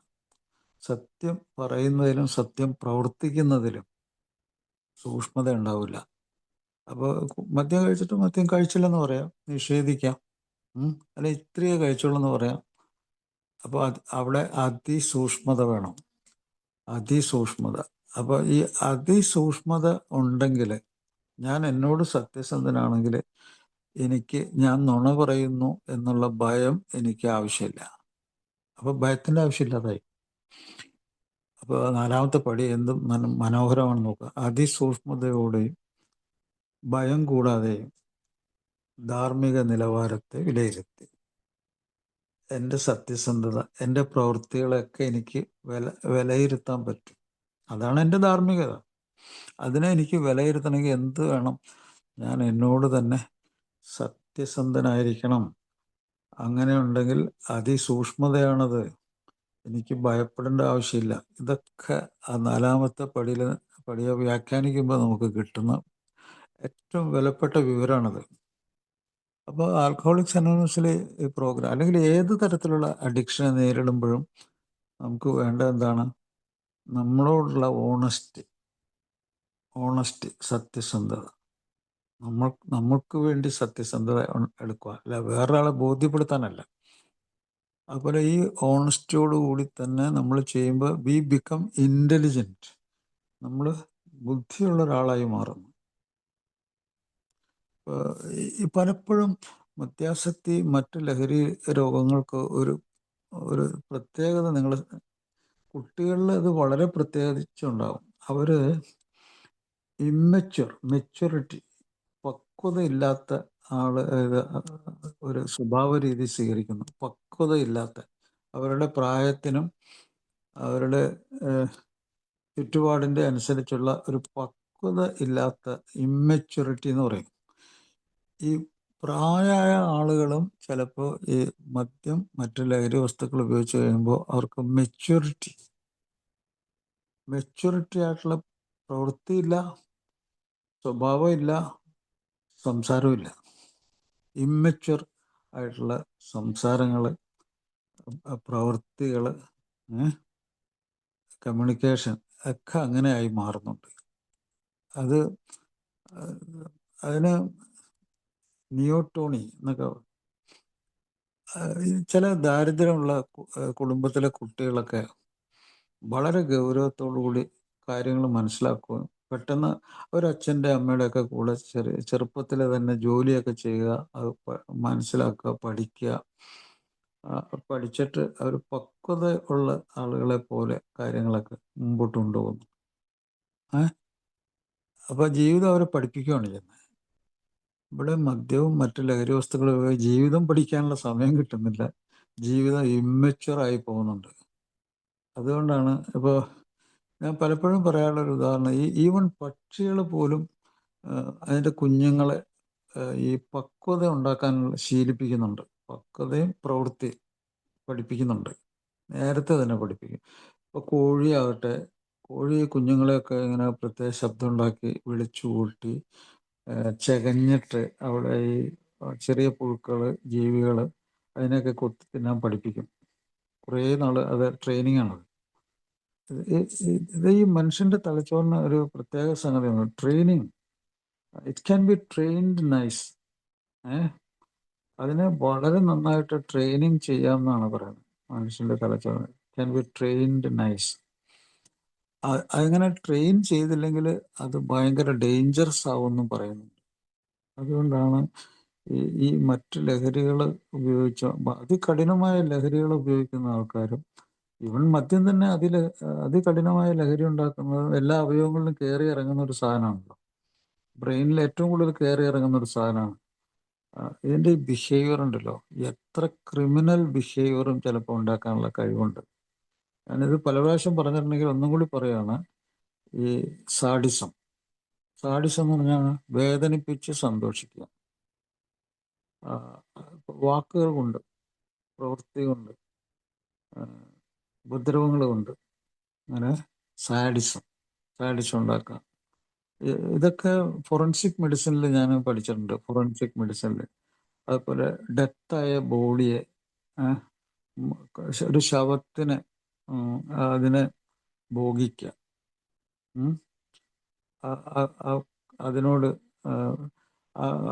ഒരു ശവത്തിനോട് പോലും ഭയങ്കരമായിട്ട് അതിനെ മുറിവേൽപ്പിക്കുക. ഇതൊക്കെ ഭയങ്കര അങ്ങേയറ്റത്തെ ക്രിമിനൽ ആക്ടിവിറ്റീസ്. ഇതൊക്കെ ബ്രെയിനിൽ നടക്കുന്നുണ്ട്. മദ്യപാനത്തിലും മറ്റ് ലഹരി വസ്തുക്കളും മാരകമായിട്ടുള്ള നാർക്കോട്ടിക്സിലൊക്കെ ഇത് നടക്കുന്നുണ്ട്. അവരൊക്കെ ഫോറൻസിക് പഠിച്ചു കഴിഞ്ഞാൽ നമുക്ക് മനസ്സിലാവും. ഫോറൻസിക്കിൻ്റെ ഈ കാര്യങ്ങൾ മനസ്സിലായാൽ ക്രിമിനോളജി എന്ന് പറഞ്ഞൊരു ഭാഗം തന്നെയുണ്ട് ഇങ്ങനെയുള്ള ലഹരി വസ്തുക്കൾ ഉപയോഗിച്ചിട്ട്. അപ്പോൾ അങ്ങേയറ്റത്തെ ഇമ്മച്യൂരിറ്റി, പക്വതയില്ലായ്മ, ജീവിതത്തെ പഠിക്കാതിരിക്കുക, മനസ്സിലാക്കുക. ഞാൻ നേരത്തെ പറഞ്ഞില്ലേ, പരസ്പരം എന്നുള്ള സംഗതി തന്നെ വിട്ടുപോവുക. പരസ്പരം എന്ന് പറഞ്ഞ സംഗതി ഇപ്പോൾ ഒരാളെ കാണുമ്പോഴത്തേക്ക് ഉടനെ പാരനോയിഡായിട്ട് മാറുകയാണ്. പാരനോയിഡ് എന്ന് പറഞ്ഞാൽ അവൻ എൻ്റെ ശത്രു, അവനെ കൊല്ലണം, അവൻ എന്നെ കൊല്ലുന്നതിന് മുമ്പ് അവനെ ഞാൻ കൊല്ലണം. ഇങ്ങനത്തെയുള്ള ആശയങ്ങളൊക്കെ, ഭീകരമായ ആശയങ്ങളൊക്കെ വരുന്നുണ്ട്. ഇതൊക്കെ സിനിമകളിൽ കൂടി ഇങ്ങനെയുള്ള ആശയങ്ങളൊക്കെ പകർത്തി വിടുക. ആ സിനിമകളൊക്കെ കാണാൻ ആളുകൾ എന്താണ് എന്നൊക്കെ അറിയാതെ കുട്ടികളൊക്കെ കൊണ്ട് പാഞ്ഞ് ആ സിനിമകളൊക്കെ കാണാൻ പോവുക. ആ രംഗങ്ങളൊക്കെ കുട്ടികളുടെ മനസ്സിൽ വരിക. ഭീകരമായിട്ടുള്ള ഒരു അവസ്ഥയാണ് കേട്ടോ. വളരെ അതിഭീകരമാണ്. ഡ്രഗ്സ് ഉപയോഗിക്കുന്നതും അതിനെ പറ്റിയൊക്കെയുള്ള അതിൻ്റെ ക്രൈം ഉണ്ടാക്കുന്നതൊക്കെയുള്ള സിനിമകൾ ധാരാളം കുട്ടികളിലേക്ക് എത്തിയിട്ട് പല കുട്ടികൾക്കും അതെന്തൊരു പ്രത്യേക പ്ലഷർ ഉണ്ടാക്കുന്ന സംഗതികളാണെന്നൊക്കെ വിചാരിച്ച് എത്ര കുട്ടികളുടെ സൂയിസൈഡ് കൂടുതലാണെന്നാണ് ഇപ്പോൾ ലേറ്റസ്റ്റ് റിപ്പോർട്ട്. 12 വയസ്സിനും 24 വയസ്സ് ഇടയ്ക്കുള്ള കൗമാരത്തിൽ നിന്ന് യൗവനത്തിലേക്ക് എത്തിയ ഈ പെൺകുട്ടികൾ എന്ന് പ്രത്യേകം എടുത്തു പറയാൻ കാരണം വെച്ചാൽ ഇമ്മച്യൂരിറ്റി, പക്വതയില്ലായ്മ കൂടുതൽ ഉള്ള ഇതാണ് പെൺകുട്ടികൾക്ക്. അപ്പോൾ അങ്ങനെയുള്ള കുട്ടികളുടെ സൂയിസൈഡ് ഭയങ്കര കൂടുതലാണെന്ന് ഭയങ്കര റിപ്പോർട്ടുണ്ട് ഇപ്പോൾ. ഒരു ഗവേഷണത്തിൽ അവർ പറയുന്നു ഭയങ്കരമായിട്ടുള്ള സൂയിസൈഡൽ ഡെത്ത് ഇങ്ങനെയുള്ള ഇതിൽ നടക്കുന്നുണ്ട്. അപ്പോൾ നമ്മുടെ ഈ പ്രോഗ്രാം വളരെ മനോഹരമായ പ്രോഗ്രാമാണ്. ഇതിൽ പടികളും പാരമ്പര്യങ്ങളൊക്കെ സ്വന്തമായിട്ട് വ്യാഖ്യാനിക്കുകയും അർത്ഥം മനസ്സിലാക്കുകയും, എട്ടാമത്തെ പടി ഒന്ന് ഞാൻ പറഞ്ഞേക്കാം. എട്ടാമത്തെ പടി വളരെ ഗംഭീരമായ പടിയാണ്. ഗ്രൂപ്പ് ലൈഫ്, ഗ്രൂപ്പ് ജീവിതം. ഒരു ഗ്രൂപ്പിലുള്ള ആൾക്ക്, നമ്മുടെ വീട് ഒരു ഗ്രൂപ്പാണെന്ന് ഞാൻ പറഞ്ഞല്ലോ, അല്ലെങ്കിൽ നിങ്ങളുടെ ഫ്രണ്ട്ഷിപ്പ് ഒരു ഗ്രൂപ്പാണ്. അപ്പം ഒരു ഗ്രൂപ്പിലെ സർവൈവലിന് ഏറ്റവും ഭയങ്കരമായിട്ടുള്ള ഒരു ഉപകരണമാണ് ഈ എട്ടാമത്തെ പടി. എട്ടാമത്തെ പടി ഒരാൾ പറഞ്ഞോളൂ. ഞങ്ങൾ ഉപദ്രവിച്ചിട്ടുള്ള എല്ലാവരുടെയും ഒരു പട്ടിക തയ്യാറാക്കി അവരോടെല്ലാം പരിഹാരം ചെയ്യാൻ ഞങ്ങൾ തയ്യാറായി. എന്തൊരു മനോഹരമായിട്ടുള്ള ഒരു സംഗതിയാണ്. ഒരു ഗ്രൂപ്പ് ലൈഫ്, ഒരു ഫാമിലി ലൈഫ്. അത് ഫാമിലി ആകാം, ഫ്രണ്ട്ഷിപ്പ് ആകാം, എല്ലാം ഗ്രൂപ്പ് ലൈഫാണ്.